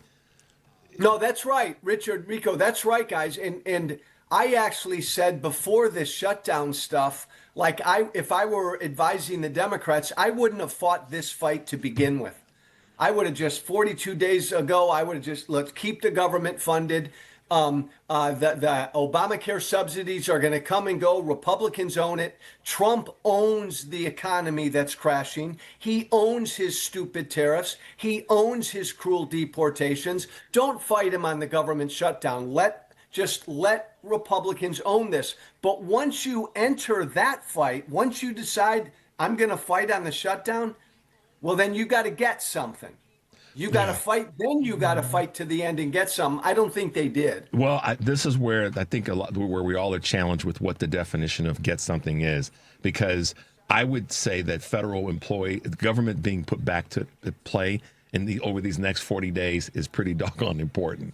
And I know that that's where we are in this point, Joe, where we're like, how do we thread the needle on this? Because we're talking about health care, subsidies, and all the other parts of that. Fully aware of it, and we all are. And federal employees working means money in local economies. Yeah. And planes being on time and folks being able to get to see Granny and Grandpa and all the rest over the next 40 days is really important. So that's why I go, it's a tough spot to be in. But I go back to what you said. This is the thing I want to agree with you on. I think that from the beginning, what would have been a better play for the Democratic Party and leadership of federal folks to say, listen, that's their mess and they're about to make it worse. We're going to stand over here as the adults in the room and show you more and more and more why it's their mess and they're about to make it worse. I agree with you there. It's almost like this is a fight we don't want to take on. We want to have this fight over here, because not being able to look down the path and go, the end of this isn't determinable. Like, we can't figure out what the end will be, to your point. So let's not enter that fight. Let's enter this fight over here. I agree with you. Yeah, and Richard, the other thing is, let's be real. Like, there were two parties here, and one party, my former party, didn't give a damn. No. Like, they didn't care, and they would keep the government closed forever. So how do you fight against that? Like, so then you could argue the outcome here was always going to be that the Democrats cave, because the other party was never going to cave. Well, how do you deal with that? Go ahead, Rico. One thing that I think the Democrats haven't done a good job of is playing not even the propaganda game, but the narrative game. And in my notes in preparation for our talk today, what this shutdown does is it exposes the fragility of a poorly run government, and it's being poorly run, and you're seeing the consequences of that. That narrative hasn't really been put to the forefront, and everyone in the GOP, any time there's a microphone in front of them, they blame the Democrats for everything, which is absolute fodder. And if the American people had the slightest bit of curiosity to look at who controls what, and more importantly, some of the things and how some of the GOP has voted, to hold them accountable, they would realize it's absolute fodder. But I don't see that narrative being pushed. When the commander-in-chief, and I use that term in vain, makes a statement of these air traffic controllers need to get back to work. Bro, it doesn't work that way, man. And that's where we lose. That's the part. And by the way, you're listening to Choose Views on WCPT, AM 820 in Chicago, WARR 1520 AM and 103.5 FM from Warren County, North Carolina. I'm Richard Chu. We're talking to Joe Walsh, and everybody knows who Joe is. Joe, listen, man, I think at the end of the day, for me, it's always about how do we go forward. All right, some would say they stepped in it. I think they stepped in it before, and how they presented this from the jump. And they should have taken the opportunity, to Rico's point and to yours. Listen, this is not the fight we need to get in. We need to keep pinning on the ears back of the Republicans of how we got here in the first doggone place. That would have been a better, saleable message. And I think that would have allowed more people to see, to Rico's point, how dysfunctional the government is run by the Republican Party. Agreed. And they passed that big, ugly bill. Yeah, so right. Let them, hey, guys, let them own it. I don't want to sound like a jerk. This is why I wouldn't have done the shutdown fight from the beginning. That big, bad, ugly bill has big, bad things that are going to hurt the American people. And I'm sorry, American people. I love you, but you put this guy in office. Yeah. You gave Republicans the keys to the town. You're going to have to feel some pain. Now, how you deliver that message, I don't know, but let them own it. Republicans have to own every bad thing in that bill. The shutdown fight just kind of complicated all of that a little bit. Yeah, it did, and it wasn't a momentum killer from last week's great elections. It did interrupt the flow that we had. There's no getting away from that or trying to sweeten that up a little bit, because the conversation now is we're talking about, did the Democrats cave or did they fold? Yeah. Versus saying, damn, the Democrats, they made a decision to keep the government open, and here's the reason why. And to Rico's point, we stink at messaging. We just do, man. Is terrible. And sometimes the messaging is the actions that you don't take, so that you, to your point, Joe, don't get caught up in this kind of a mess. And by the way, Richard, Rico's spot on. Like, I'm a new Democrat. I couldn't tell you what the hell Democrats stand for. Yeah. It's really easy to be a Republican, right? Because we know what they stand for. There's like a lack of authenticity in the Democratic Party. They like don't relate. And we need regular white, black, and brown people running for office who can relate to regular people and deliver a relatable message, because most folks don't know what Democrats stand for. It's coming. I think that the shift is I mean, and listen, someone would say, okay, so Richard, what would be then the depth and the time frame of when it's going to happen? This is why I keep making sure I'm correcting people, and I know it's hard. Last week was a clear sign that it's not just coming, but it's here. And so now what the Democratic leadership has to do, I believe, and frankly, all of us have to. This is where we all have a responsibility. You as a new Democrat, Joe, me and Rico, and the time that we've been doing what we're doing as progressive liberal Democrats, we all have the same responsibility. And that's, we have to set a clock that says, okay, I'm done cutting my own wrist. And now I've got to figure out how I help in the process of moving this forward. This is not just in the lap. And this is where we go back to voting. This is where what Justin Pearson said earlier is so important, is making sure that people get their heads right about voting, and that 89 million people don't get a break any longer. No. That's part of what we have to do, is to say, we won last week. Now let's keep that momentum going. Let's not get dragged down by these 8 senators, because if we do that, then we're buying into, and you know this, the Republican narrative. Richard, that's such a damn great point. I spend way too much of my time jumping on my new party, criticizing my party, because now it's my family and you want your family to get their act together. But we need to remind ourselves that there's only one political party in this country that right now, is on the side of democracy, the rule of law, pluralism, and basic human decency. So yeah, I mean, that party over there, they're utterly opposed to democracy. And I'm going to complain about, the Democrats aren't authentic enough and they suck at messaging. That party over there is opposed to the rule of law. Yeah. They want grandmama and granddaddy to be upset. Not upset's the wrong word. They want them to suffer, and rather than have them be living their golden years with some peace and some sanity and humanity. That's who that party is. And so Rico's got something to say. I'm going to shut up. One thing that I want you to take to your peers in the Democratic Party, Joe, is what's happening now is the GOP, and there's an old saying, don't be loud and wrong.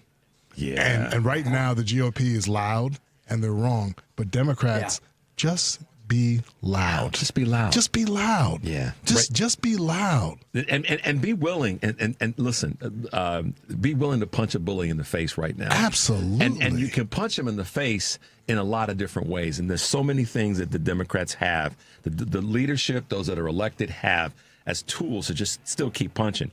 I've been saying for the day and a half, Joe, just because of what happened Sunday night does not mean Democrats have to fold up their 10 go, doggone it, it's all over. No, it's not. Last week was a sign that it ain't all over.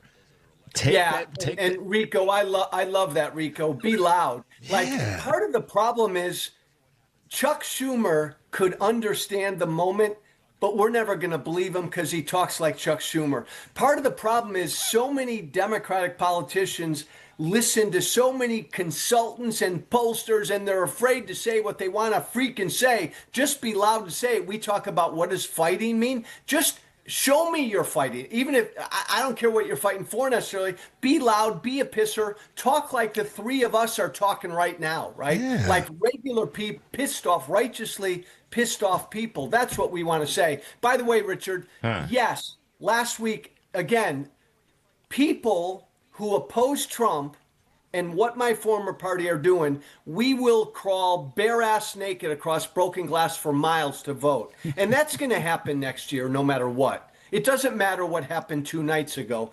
We're going to have a good year next year because of what Trump and the Republicans are doing.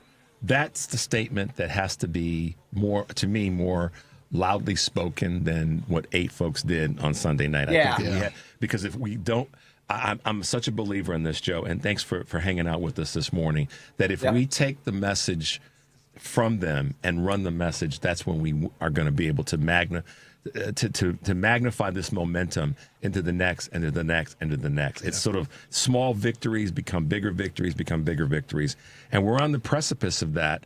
So let's keep the hammer down. Joe Walsh, man, thanks for hanging out with me and Rico this morning.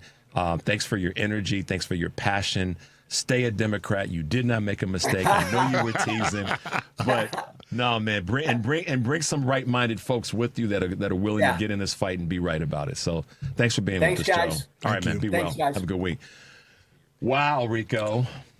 I don't need coffee. Joe just I'm amped. Well, and listen, I am that guy, and you know this about me. Yeah. And I'm going to call a person an MFer if they are one. Mm-hmm. That doesn't mean that they can't change, and I'm going to trust that Joe's trying to change and give him the shot to do what he can do. Thanks for being with us, man. Thanks for hanging. Justin J. Pearson, check him out. Check out Kelly from Cervantes and her new book. Take a deep breath and make your life count. We'll see you tomorrow. Yeah.